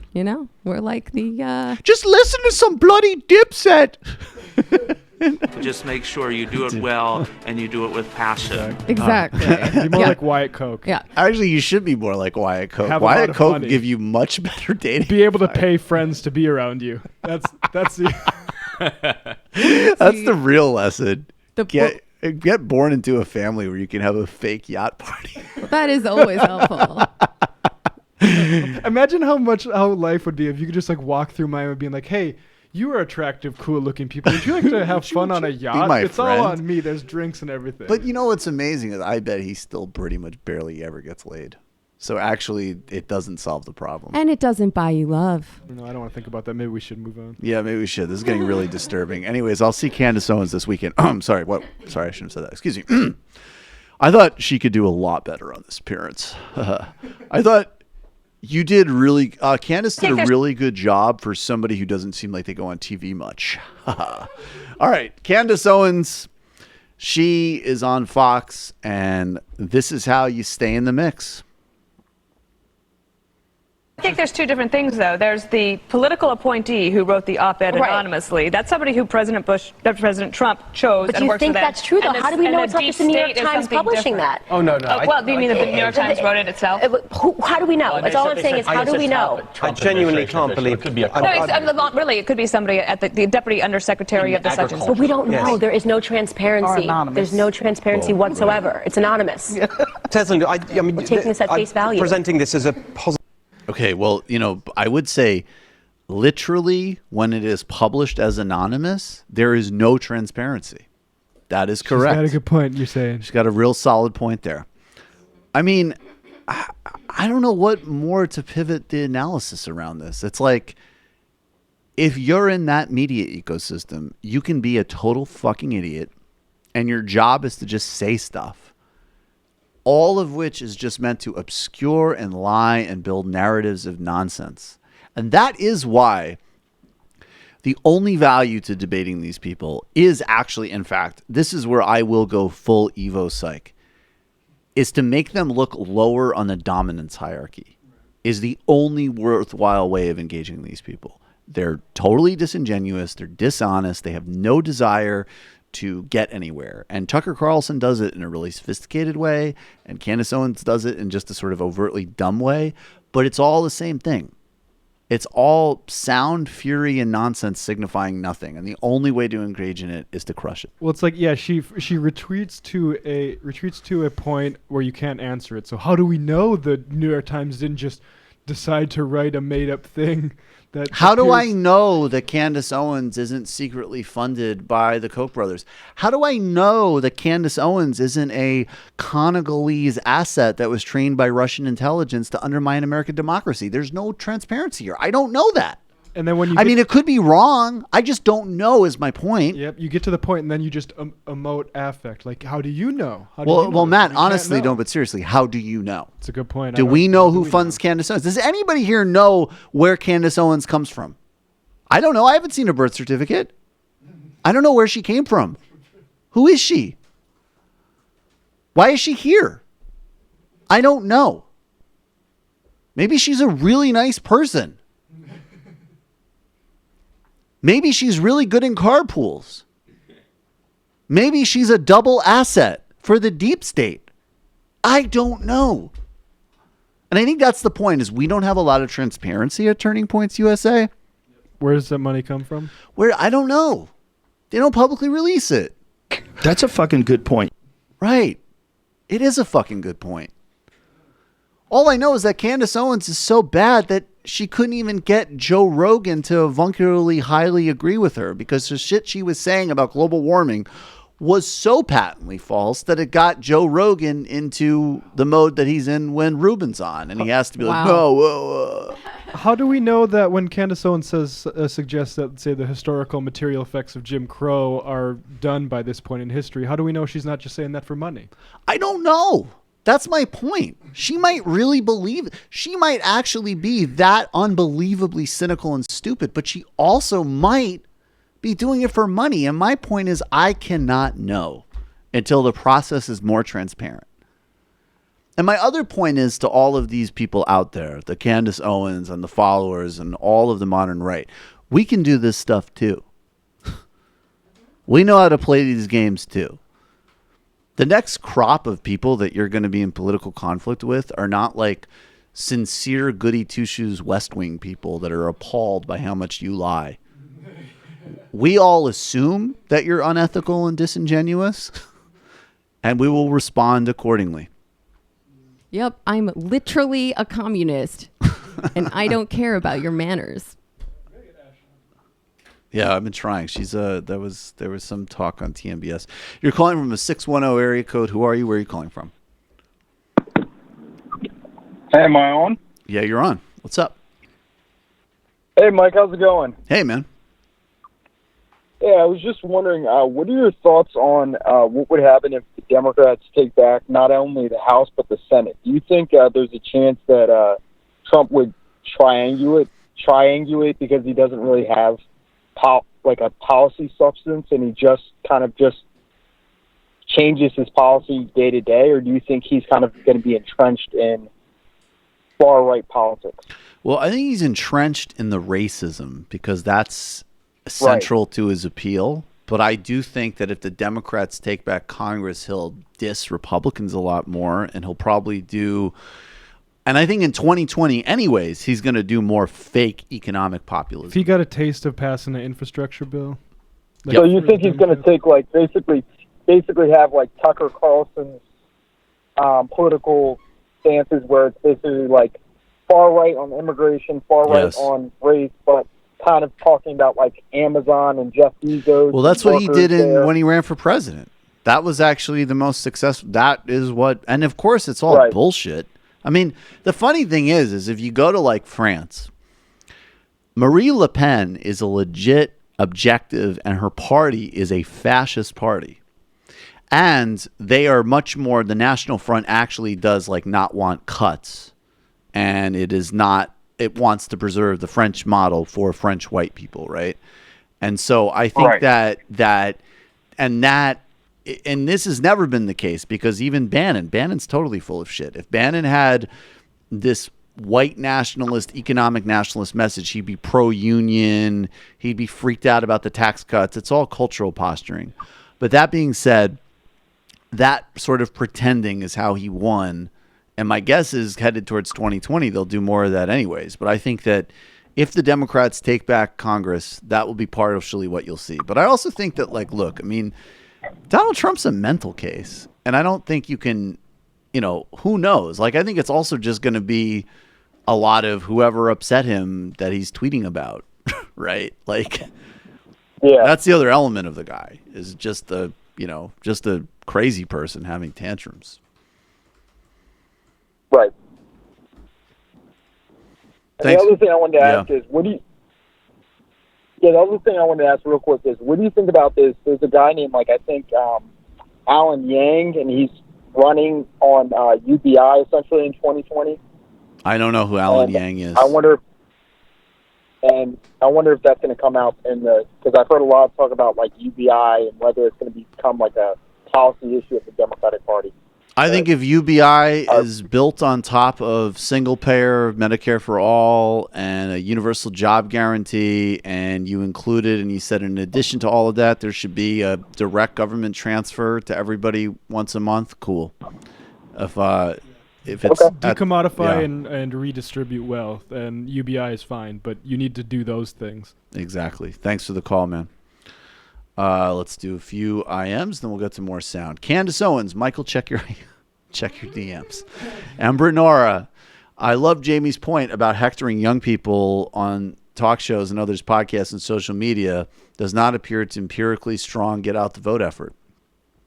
I think it would be worthwhile to repeatedly remind people that even though things do change and there are innovations in social media, there's also a lot of empirical studies on what gets people to register, turn out, and vote in ways that you want. Yeah, I'm sure there is. Charles Furry. So I don't know if somebody was in the comments saying that vote shaming does work. However, I mean, just anecdotally, like, I saw that happen. Like, don't Pokemon go to the polls and don't boo vote. Like, I don't see that efficacy myself. Maybe. Well, I think there was some studies. No, I think the studies that implicated, I don't remember who did this, but it was like, it really had to do with like people on your block knowing that you specifically are not participating in voting, if I'm recalling correctly. It wasn't like generic people are calling me out. It was like literally your neighbors know that you're not doing something that is your civic obligation. And that is a totally different thing than hashtagging. Pokemon go to the polls. Pokemon go to the polls. That bastard. A lot of people haven't played Pokemon Go. That was Hillary, I should say. Pokemon go to the polls. Pokemon go to the polls. I didn't know that was a real thing that she said. I just assumed it was a joke that some like irony bro made until like months and months later. And then I found out and I was like, of course. Ungawa Black Power. That year was so fun. I love that. That was a fun year. I was really upset when Bernie lost, though.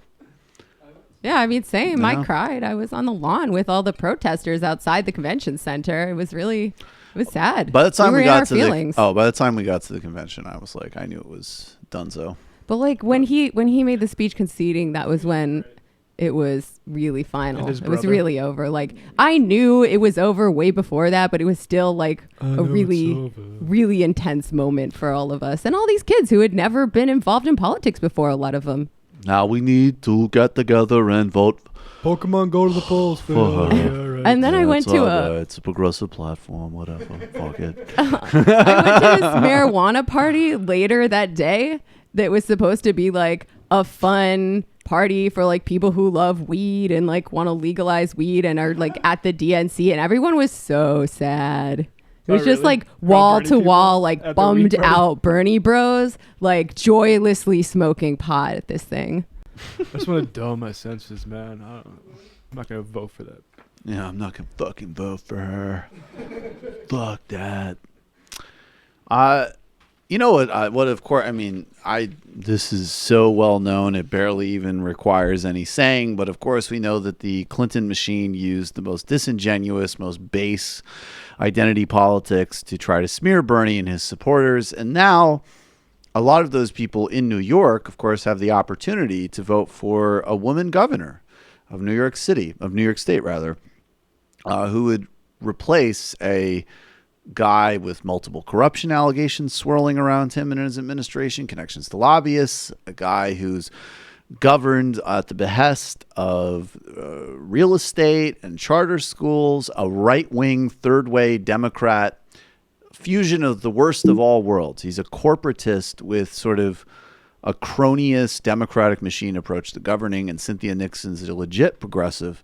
But shockingly, a lot of those same people who made those really disingenuous arguments about those of us who supported Bernie will be voting for Andrew Cuomo, where those of us who backed Bernie and actually care about things like people having health care and corporations not owning this country will be a hashtag with her when we head to the polls this Thursday and vote for Cynthia Nixon for governor, as well as certainly in my case, and I think everybody here is Zephyr Teachout for attorney general.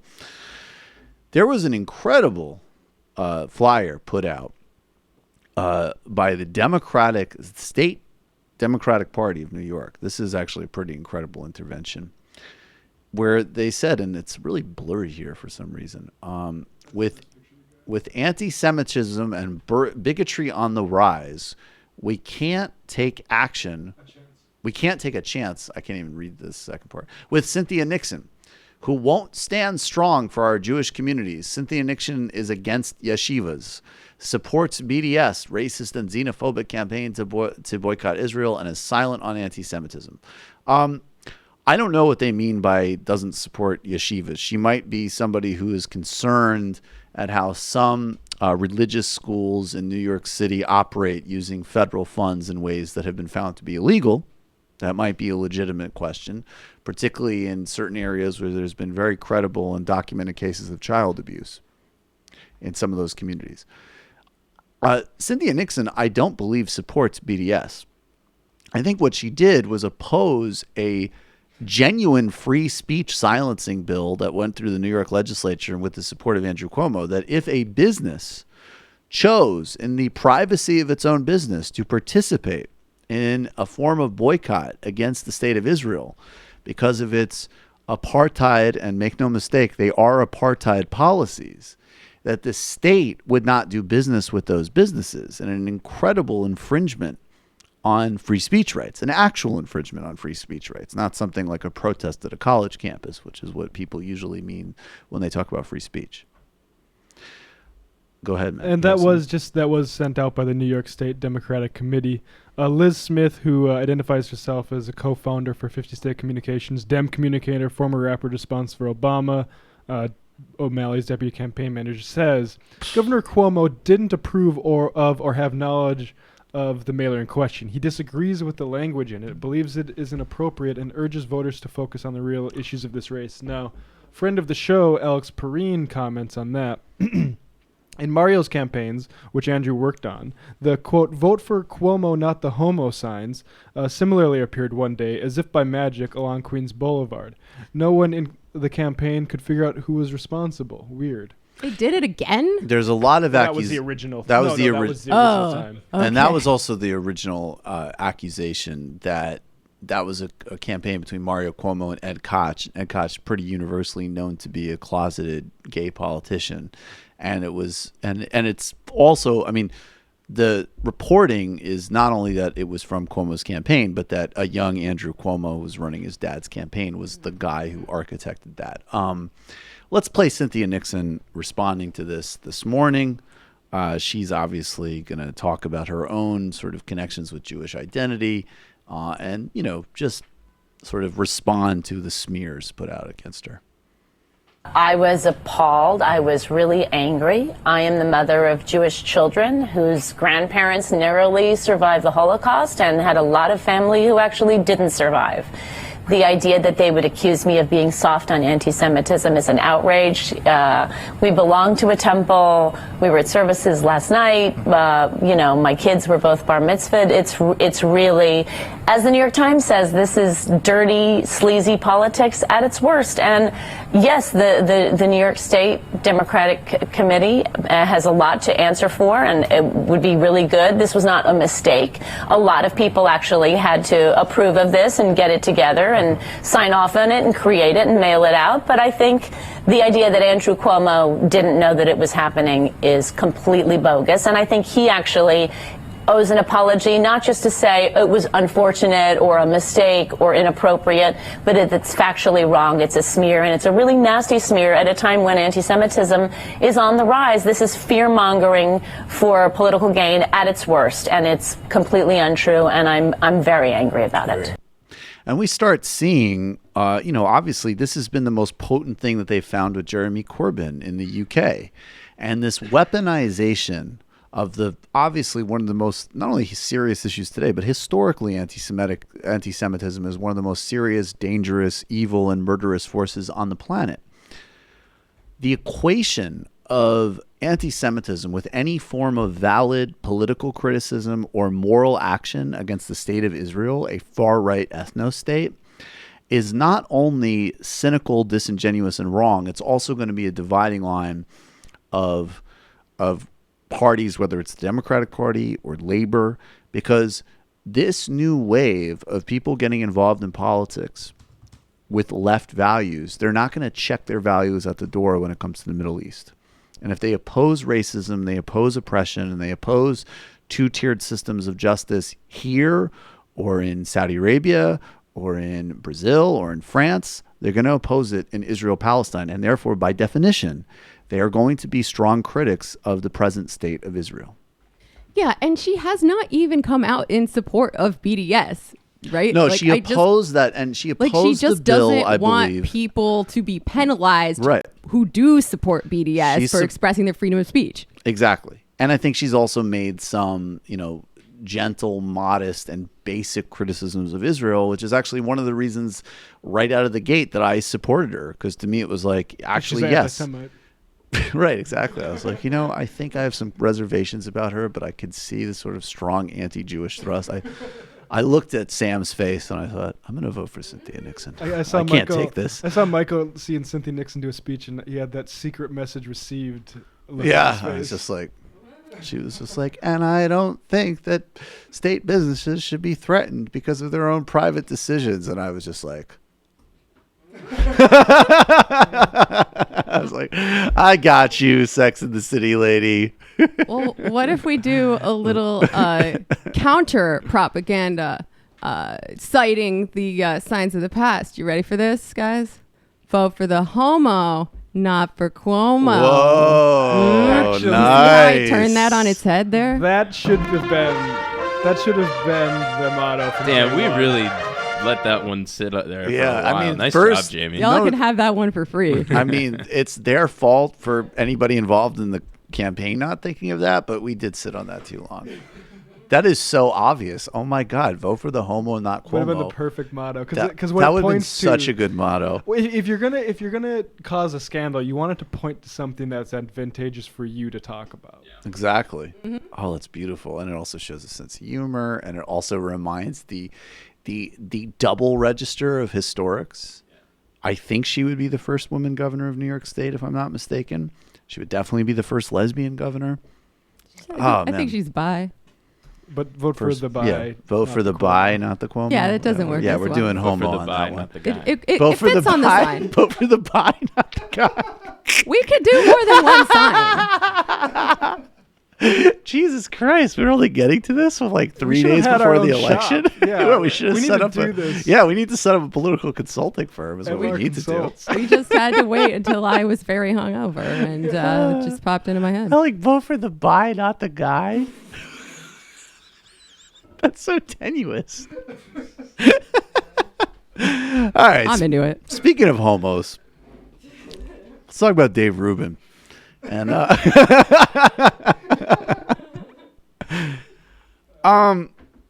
it's really occurred to me, like, I actually think there's really interesting conversations to be had about friendship and relationships, and what is the distinction? I mean, this is a genuine question. What is the distinction between being like so wrapped up in one area of life, in this case politics, and so doctrinaire that you can't have friendships and relationships that cross various boundaries, right? And I think that actually is something that's very important to reflect on, and very important for even just strategically having a left politics that's also normal and relatable and accessible to a broader amount of people.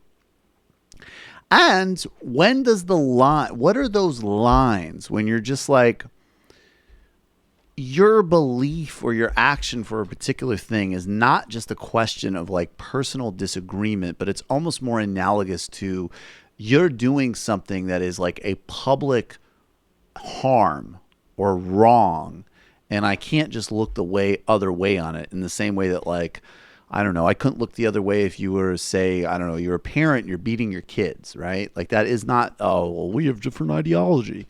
No. There's a right and a wrong.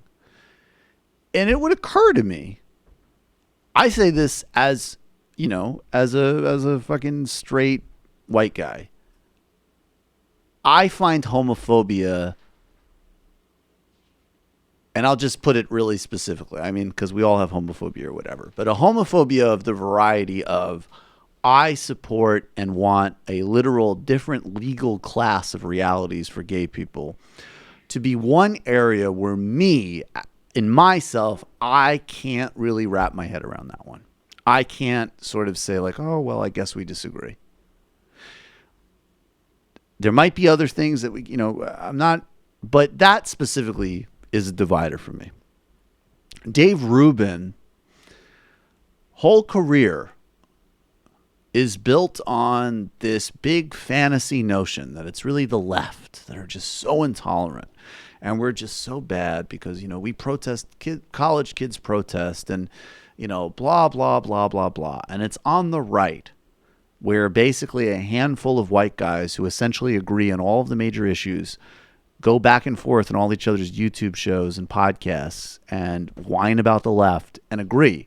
That's where there's a rigorous open exchange of ideas. The jerk encirclement. The jerk encirclement.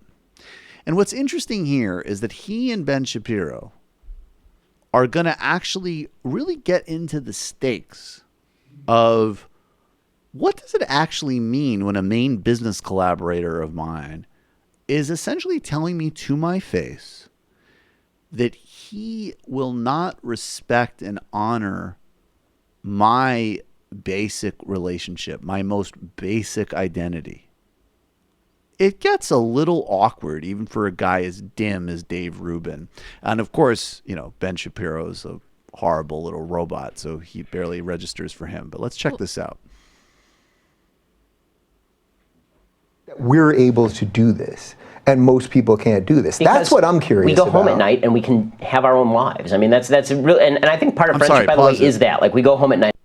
I don't think, according to the policy set that Ben Shapiro wants, that's really correct. Because I'm not saying that Ben Shapiro is invasive enough that he would not allow two men to live together. I don't think he would advocate that. But he certainly, in this way of, the implication is, I go back to my wife, you go back to your husband, you go back to your domestic life. Dave Rubin gets to have a quote-unquote normal domestic life because of liberals who fought for that equal right under the law, of which my understanding is Ben Shapiro still opposes. And just to set this up a bit more, before in the preceding 2 minutes, Rubin asked Ben Shapiro if he would bake a cake for him for his gay wedding, right. and Shapiro's like, no, because I think that's a sin. And they sort of glad hand about how isn't it amazing that we can have these disagreements and still be sitting here across from each other, and then this happens. We just have our own lives. Yeah. I'm not married to you, right? Yeah. I mean, like that's like my wife and I have to agree on these issues. You and I don't have to agree on these issues in order Yeah. for us to share a common space together, and that's really the important thing. Do you thing think your wife and you have to agree on all of these issues, or, I think just the sort of more foundational ones? The foundational ones. But I do think that how you raise your kids religiously and with regard to things like sexual morality does actually have to be at the root of how you teach your kids. Yeah. So if you have deep divisions with your spouse on these issues, I think that, and you're looking to build a family anyway, then I think that these are issues where building on a bad foundation is a bad move. So so if you wouldn't bake me a cake, that's okay. And now, because it's 50-50, I can't bake you a cake, which David's an incredible chef, and he would have done it kosher, the whole thing, man. Yeah, now I feel bad. He would have done it for you. You got me this close. Putting that aside, you can't have David's kosher cake now. If we were having an anniversary party, would you come? If I was inviting all the crew that we all know, and we were just an anniversary party, we're just having a party, and I'll even throw in some kosher food for you to make sure you don't have to bring your own food. Honestly, I'd have to think about it. In the same way. So that's interesting to me, because that's a different thing. Well, not really, because again, if you're a religious person, and again, take it from the religious perspective. The question is... I'm sorry, Ben Shapiro's right. It isn't really a different thing, and that's actually exactly why we understand that. And there's a real, and it's funny because Dave Rubin's actually, being the dumb guy that he is, he doesn't see it's actually in reverse. The legal implications of saying you don't have to bake a cake are really serious because they jeopardize equal treatment and civil rights across the board, which, of course, Dave Rubin both doesn't understand or care about. The personal choice to not go to whatever party you may or may not want to go to is up to you and might reflect your religious beliefs, and that's your business. But in fact, it is literally on the same continuum. It's literally the same thing, and the first one has massive implications beyond Dave Rubin's feelings. Well, I think Dave Rubin is showing here that his basic identity is not as a gay man, it's as a rich man, and he's going to put up with whatever bullshit he has to from the right in order to keep that class fealty. Although he seems a little hurt by this. I was going to say... he seems a little confused and hurt by this, Like, he doesn't really... It's funny because he's actually dealing with actual intolerance, and he wasn't expecting it, and he wasn't inspecting actual intolerance because he's usually used to just sort of like we all get along, posturing and bullshit, and we all get along. And the real problem is, there was some kid at Oberlin who didn't like Charles Murray's racism or whatever, and now he's actually sitting down and he's actually with this little twerp who's like one of his main business partners in this whole silly internet thing. And this kid's like, actually, I'm going to take my religion seriously. But you know what? I bet he's still going to be friends with him or business partners, because I don't know if people like this really have friends. There's no doubt about that. Let's keep it going. Are you glorifying something that you think is sinful? Yeah. So if it's a party for something that you think was originally sinful, can you participate in that? So from a religious point of view, that's an actual serious moral question. Yeah. Would I go out to dinner with you? The answer is yes, right? Because that's not actually like, let's celebrate something that I feel that you're doing is sinful. Not a gay but I'd have to think about that one. I'm being perfectly honest. Like, I'm trying to be as straightforward as possible on this. I want stuff you to. So that's so interesting to me, because it's like if I threw a regular party, we were just having a party at my house, and all the guys. But that's right for a gay wedding cake also, right? Like I'd bake you a cake that had nothing to do with a gay wedding. Right. And I would go to a party with you that has nothing to do with gay marriage. Would you bake me a regular cake? Could I just have a Thursday cake? Yeah, sure, I'd give you a cake. Why the hell not? I mean, my baking sucks. I'll just buy you one. I want a shittily baked Shapiro cake, and then I'm going to. Then once I get it here, I can do whatever I want with it. I mean, it's not going to be good, but it'll be there. All right, let's see. There's a lot there. You know what? But this is what we'll keep talking about forever, and it's all right. Exactly. Yeah, and you know why you can keep talking about it forever? Probably in a way where his extremist Stone Age views won't affect your rights, are because people like us have your back. You Koch-funded, pseudo-intellectual, talent-free, policy-illiterate, hack, shallow shell of a man. Yep. And for whatever amount of hurt that worms its way down into Dave Rubin's cold, dumb, capitalist heart, it's gratifying. Like, you could have been friends with folks like Anna Kasparian, who like treat you like a person, but you were willing to make the trade-off for money to be friends with people like this. Exactly. This is friendship under capitalism. It's like why are we here talking to each other if we disagree about this? Because it makes you money. Yeah, because you have money to make. If that YouTube money dried up and there was nothing coming in for you, you would not talk to Ben Shapiro. Yeah. You would not be hanging out with him. And, oh, by the way, speaking of the Koch brother thing, they did talk about that. We could maybe talk about that on TBS. Oh, really? But there was a question about that, and Ruben's response was basically like, well, we partner with Learn Liberty for like one segment where we take the guests that they want us to have on there, but it's only a small part, and it's not doesn't approach what we're really trying to build with Patreon. So that's a kind of weasel word I noticed that we're trying to build. So does that mean you're still getting more funding from dark money groups? I would imagine so, although we're trying not to. You're calling from a 913 area code. Who are you? Where are you calling from? We'll definitely do it on TMBS. Hello, I am Scott from Kansas. Hey, Scott, what's going on? on? And I wanted to talk to you about the current situation with our dear friend Alex Jones. Yes, what about it? And so I've looked at many perspectives on his internet death penalty deplatforming, and I've come to the conclusion that there was nothing legally wrong with it, but I feel like in principle these companies shouldn't have taken that step to give him the death penalty internet-wise, because there is, on principle, there is a free speech issue. No, there's and not. Plus, let me tell you what I feel like I'm not trying to be rude. It's just we've said this so many times, and if anybody has anything new to add, we can add it. But here's what it is. And also, I got to tell you, I'm not totally thrilled about the like melodramatic death penalty language. Like, not having to tweet is not getting the death penalty. But wait, is that who's calling it that? Well, he's saying they gave him the social media death penalty. Oh, just the caller, yeah. Okay. So I'm not sure. I'm not thrilled with that. I thought if Alex Jones was going on, I'd be like, yeah. Well, that would be funny if he was doing that. But here's the thing, man. These companies are under no obligation to respect anybody's free speech because they're private enterprises, and that's a problem. Because these platforms obviously have huge implications for business, for journalism, for people's communication. And the way to fix that is to nationalize them or make them somehow under public control, in which case First Amendment. Yeah, that's where Yeah. So that's the real answer. That's where I stand. Like, we need like an internet bill of rights to make these platforms like abide by the First Amendment. And well, no, we need to make make them not private. That's what we need to do. We don't need an internet bill of rights. They need to be either put into, some type of hybrid public-private utility, or they need to be fully publicized. And then, by definition, constitutional protections will come in. Right now, they don't. And that's a total, and it's total spin and bullshit. Yeah. Right now, Alex Jones saying it's a violation of his free speech is literally the direct equivalent of me saying that Alex Jones violates my free speech on a daily basis by not having me as a guest on his show. It's the same thing. Yeah, and it's fun to watch. I mean, I wasn't. Sorry. I wasn't saying like free speech as in First Amendment. Like, I don't like what you say, but I'll have to fight for it to the death for your right to say it. That kind of. But that is the First Amendment. Like, that's what I'm like. That is again. It's like, got to be I think we got to be a little bit legally rigorous about this, because these people have so distorted and used that talking point to create so much dishonesty that we need to have some precision.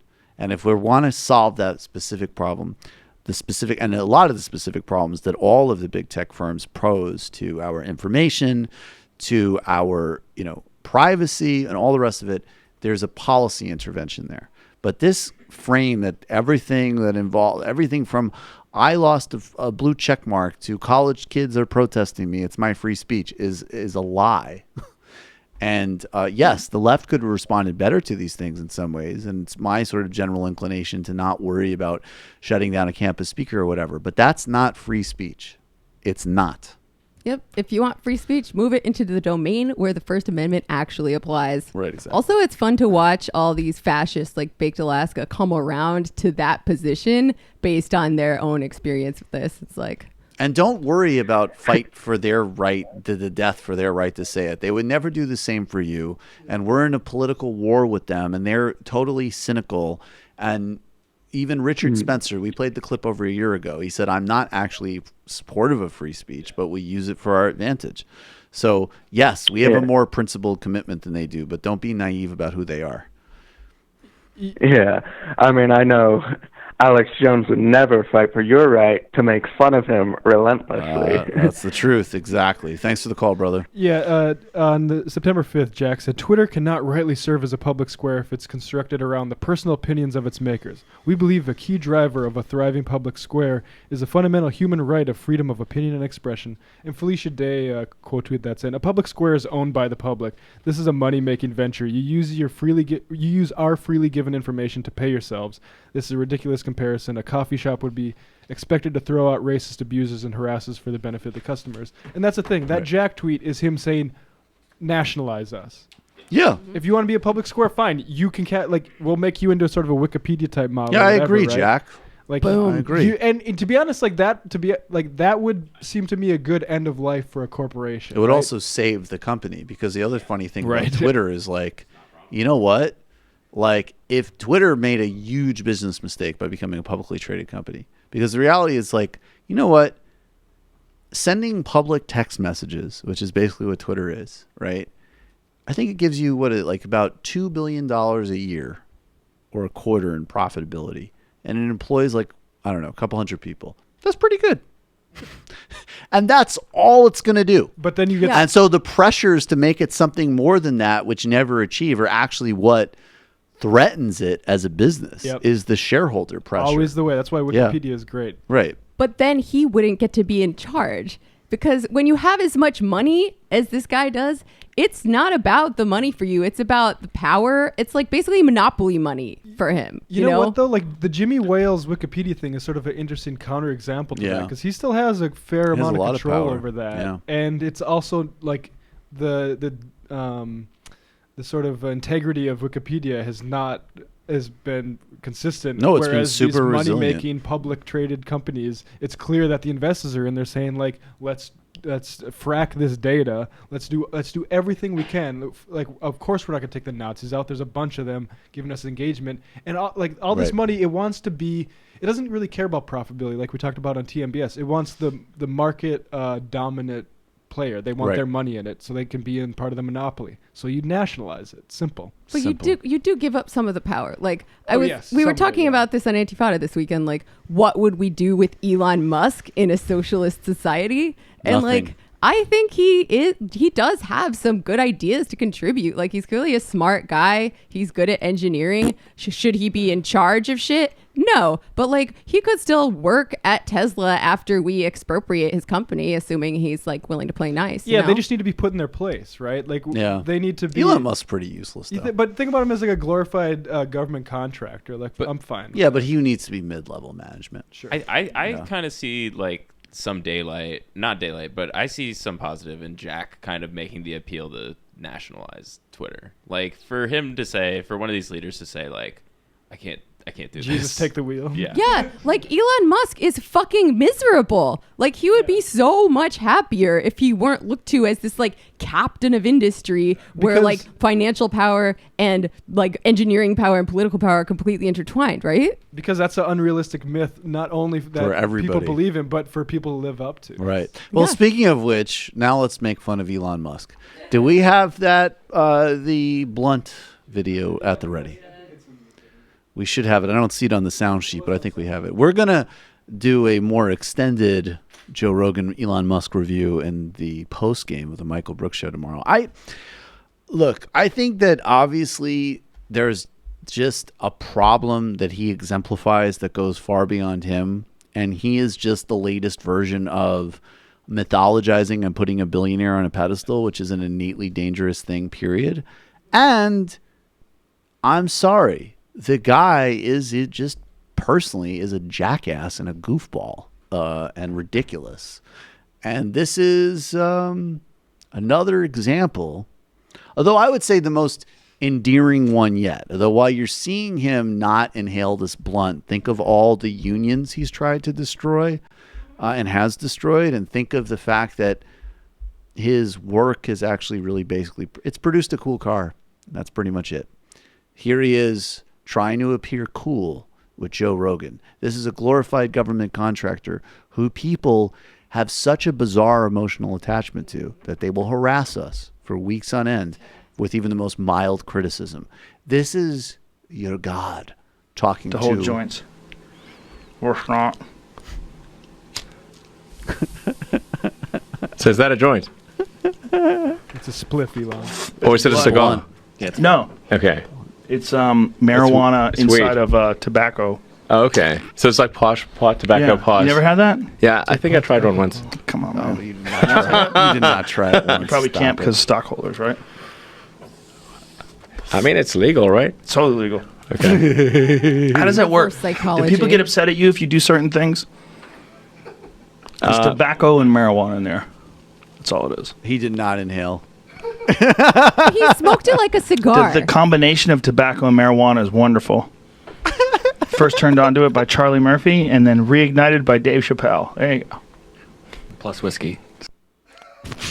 Did Joe Rogan short Tesla stock before this? It dropped about 10 points. Like he had been I watched the whole thing, by the way. He had been buttering him up for about 2.5 hours at this point with whiskey and like I gotta hand it to Joe Rogan. Like I think he's pretty dumb, but he does have a very high emotional intelligence, whereas Elon Musk is like kind of the opposite of that, I would say.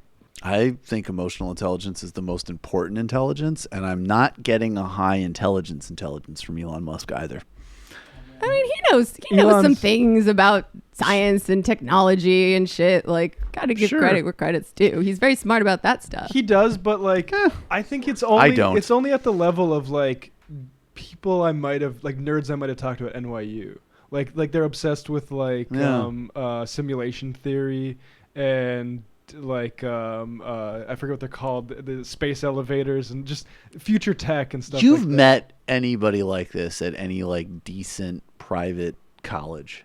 Basically. Futurists. Yeah, futurists Yeah, you guys, met them and they work in different sectors. It's just that they didn't mean- all have like emerald mines to pour into companies in their 90s. Look, the SpaceX rockets are cool. I always blanch at that too because I'm like, how much of this was NASA? How much of this was like the engineers at SpaceX? And Totally. Oh my God, I don't get it, man. But Just I give up on get the- it because like if you take capitalism as a given, right? This is the system we have for progress and this is how we make things. Like you would think that he is a leader or a visionary or whatever, you know? And this is why I think the left You would also needs- think that if you're a toolbox. Well, yes, but like he's also got this like utopianism and this optimism that I think is sometimes lacking in the left, which is funny because people accuse us of being utopians all the time. Right. But then if you ask one of us about like the revolution or whatever, we'll tell you like, Hope it well, comes before climate it change. might never happen. It's going to be really hard. We're headed for a climate change crisis. It's going to be horrible, but you should fight for it anyway because it's the right thing to do. Like it's a little less appealing. But if you want to look towards somebody who's like intelligent and optimistic and visionary for the future, who's achieved real things, everybody in this country should be obsessing about Lula.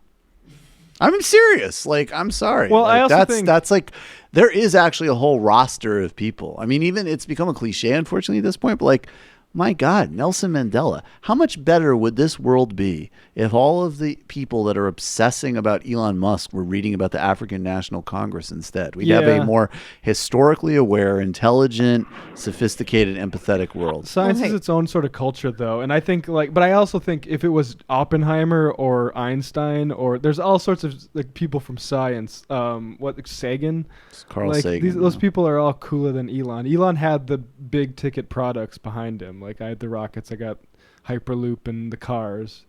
Well, I also just think Bernie science... Sanders is the most popular politician in the United States right now. So counterexample. Science is also just, I don't know. It's its own, it doesn't, people need to get more of it not meaning anything in and of itself. It should not be its own form of ideology and excitement. I think it's a form of culture, though. But it's cool and it's interesting and we It's- could use it for good things if it were in the right hands. Sometimes it's cool, sometimes it's not cool.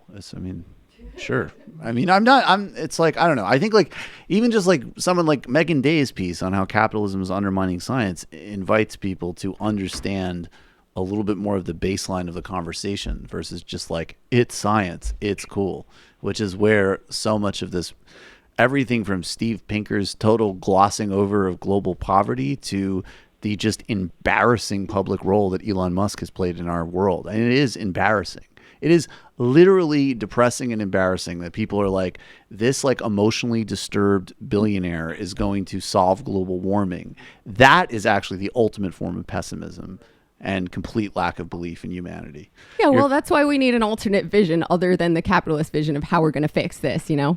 Sure, of course. You're calling from an 860 area code. Who are you? Where are you calling from? Hey, this is Lindsay from Brooklyn. Hey, Lindsay, what's going on? Not much. Just want to remind everybody that New York primaries are this Thursday, so please remember to go out and vote.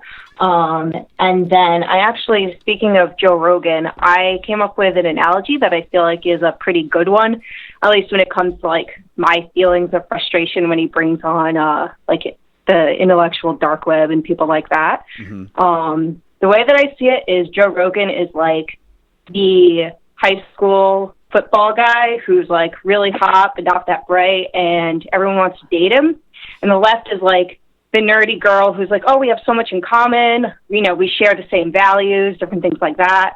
And then the right is like the hot cheerleader who doesn't really have any redeeming values, but she'll like put out on the first date, and so he's like, oh no, she's really nice, yeah. And so that's my view of it. I don't think that analogy hit. No? No. I thought it was good. No, it wasn't, but we love you. Yeah, we are Yeah. 100% No, it's all right. Chad here on the left. Yeah, we we're are the not- Chad Posadas. Yeah. No, but also I just don't, I don't, that's just not how I read it. I just think that, I think Rogan has some good politics, but I think he also has some really terrible politics. And I think that for like bro Oprah, like those types of personalities, which are mixing together like pop science with self-help, with sort of like, you know, really basic political stuff that play on people's fears. It's just kind of a no-brainer. Appreciate the call. And we'd be the cheerleaders anyway. Yeah, get the fuck out of here. Yeah, I don't accept But that it at is all. true. People are drawn to like simple solutions, right? I mean, that's a big we thing, got some though, simple self-identity on the left now. Now that, like, let's win. Let's, like, let's seize win. this moment. Yeah, Let's that's put it over another thing. the I'm goal tired line. of analogies where, like, the left, like, that's another reason that people should be looking to fucking, like, actually, this is where having a global perspective, I think, is a lot more helpful, because there are a lot more examples of the left internationally of, like, people who win. People have charisma. People who fucking do things. Yeah. And that's like People who fuck. I'm signing LeBron to the DSA. LeBron is DSA.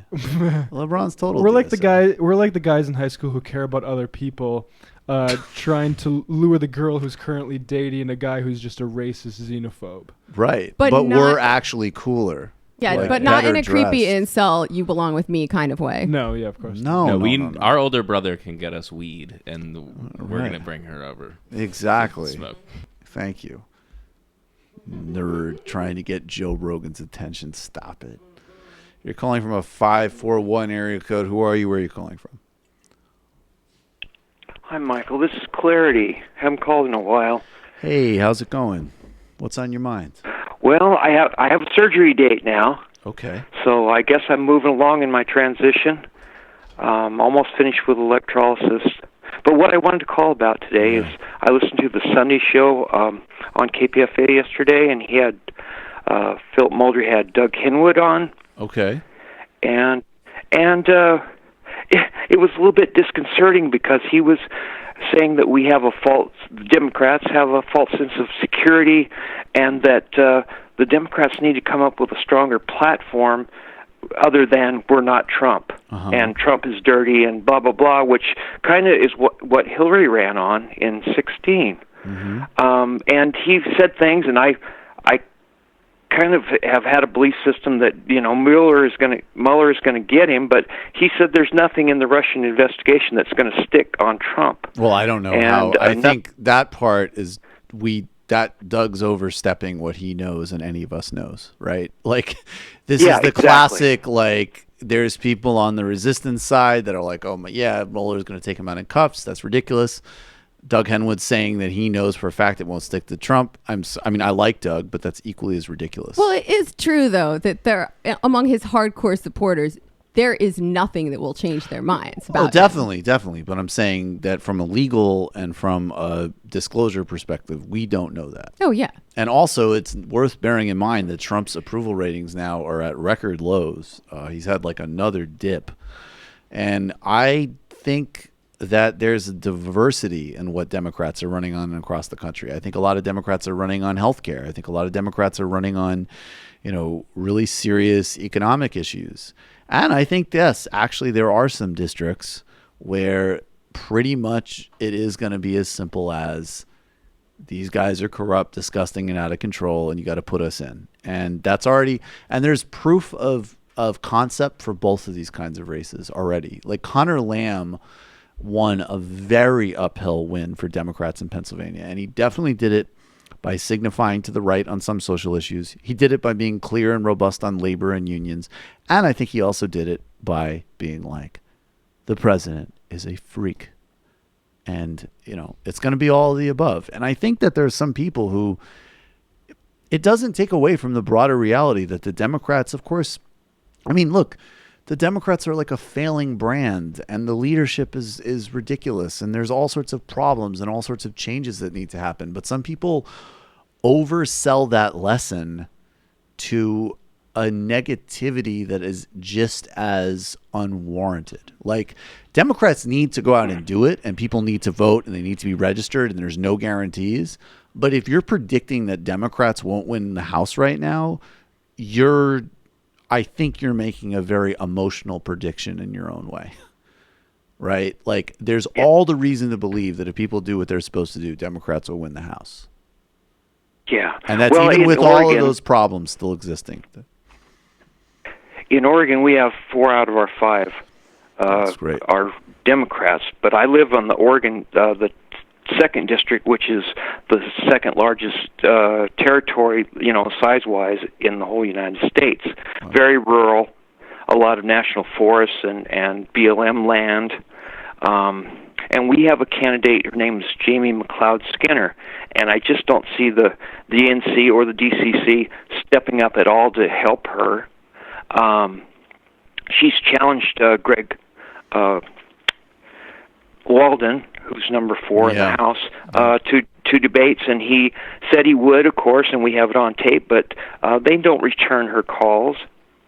And she's had one debate with an open mic set up for Walden, and they just read from his record. Well, that's good. They should keep going. I mean, obviously, that's uphill. That's an uphill race, but you should keep doing what you're doing. And this week we had the Roundup dress-up parade, the Pendleton Roundup, and she had a float on the parade, and they gave her a participant ribbon. So I guess, the Republicans are giving out participant ribbons and not really taking her seriously. Yeah, but we have an independent candidate running also, and I think that may siphon some of Greg Walden's vote. But I just wish the DNC would step in and help her a little bit, because she has been working really hard. I think there's going to be a lot of great candidates that the DC Democrats don't put money behind. And in some ways that could be to our long-term advantage, because the more people get elected that don't even owe any chips to begin with, like AOC doesn't owe any Democratic leadership anything, period, right? And that's going to help. If Thanks they so can much get for the call, elected, man. right? Well, of course. Yeah. And it still doesn't speak well of the DCCC. I don't know what their calculation is. I have to see the polling on that race. You're calling from a 914 area code. Who are you? Where are you calling from? Hey, guys, this is Ray. I'm calling from Westchester. How you guys doing today? Doing good. What's going on? Good. Just real quick, I've been working on the Cynthia Nixon campaign for the last, I'd say, month and a half. Door knocking, going out. Yep. The enthusiasm is incredible for Nixon. Most people I'm talking to are not saying, "Oh, I support Cuomo," like I want to go out and vote for him. It's really not that at all. So don't listen to the polls that have come out today saying there's a 40-point difference. That poll is terribly skewed. Okay. I'm a little nervous, but I just wanted to get that out. wanted to remind people to go out and vote Thursday, September 13th. Yep. Make sure that you vote for Nixon, Jumaane Williams, and Zephyr Teachout. Thank you guys for the time. Done. Thank you. Hell yeah. Voting for those 3 candidates, absolutely. You're calling from a 585 area code. Who are you? Where are you calling from? Hey. Hey. What's up, guys? Hey, what's up? It's JB from New York. First time caller. Hey, what's up, JB? Welcome to the show. What's on your mind? Thanks. Lashana Tova. Can I get a shofar? Boom. Oh, that's what's up. Thanks. I just wanted to say I really appreciate like what you guys have to say about like the whole Alex Jones situation. I dated a follow of his before I like came out of the closet and shit. Oh, and wow. these people are insane. Like I know.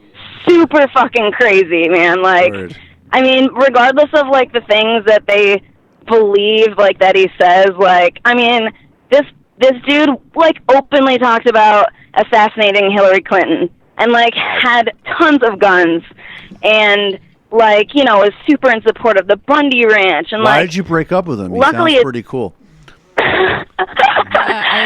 I didn't. he I was moved like after really that. young, man. I was really young and uninformed, and my parents were conservatives. My dad's a cop, and like Gotcha.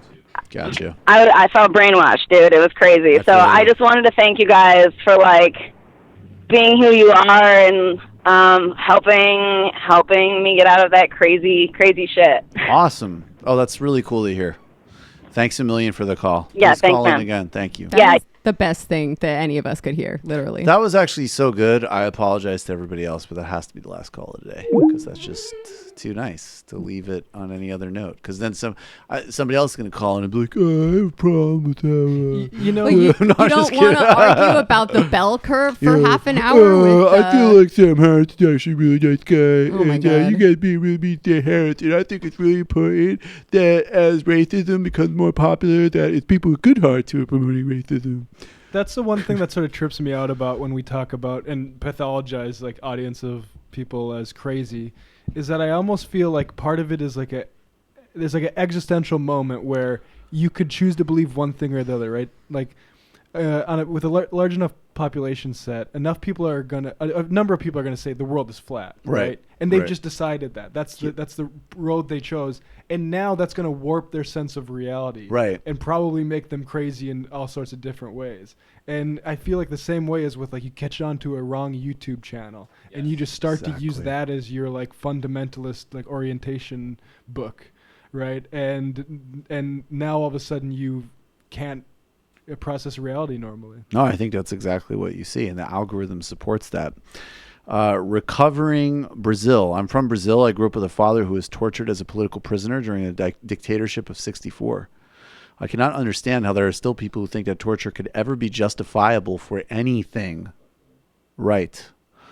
Thank you, Michael, for your sobering analysis of the dynamics in the U.S. and Latin America, specifically my country, Brazil. A lot of us were taught at an early age to idolize North American culture and think of ourselves nationally less than, to only later realize that it was a whole manipulation for tactic for resources and exploitation. I have the book Beyond Mental Colonialism by Mena. Would you look this up? It's Unger is the last name. I'm not able to pronounce the first name. I believe it will be even more eye-opening. Yeah, thank you. That sounds actually like a good TMBS guest.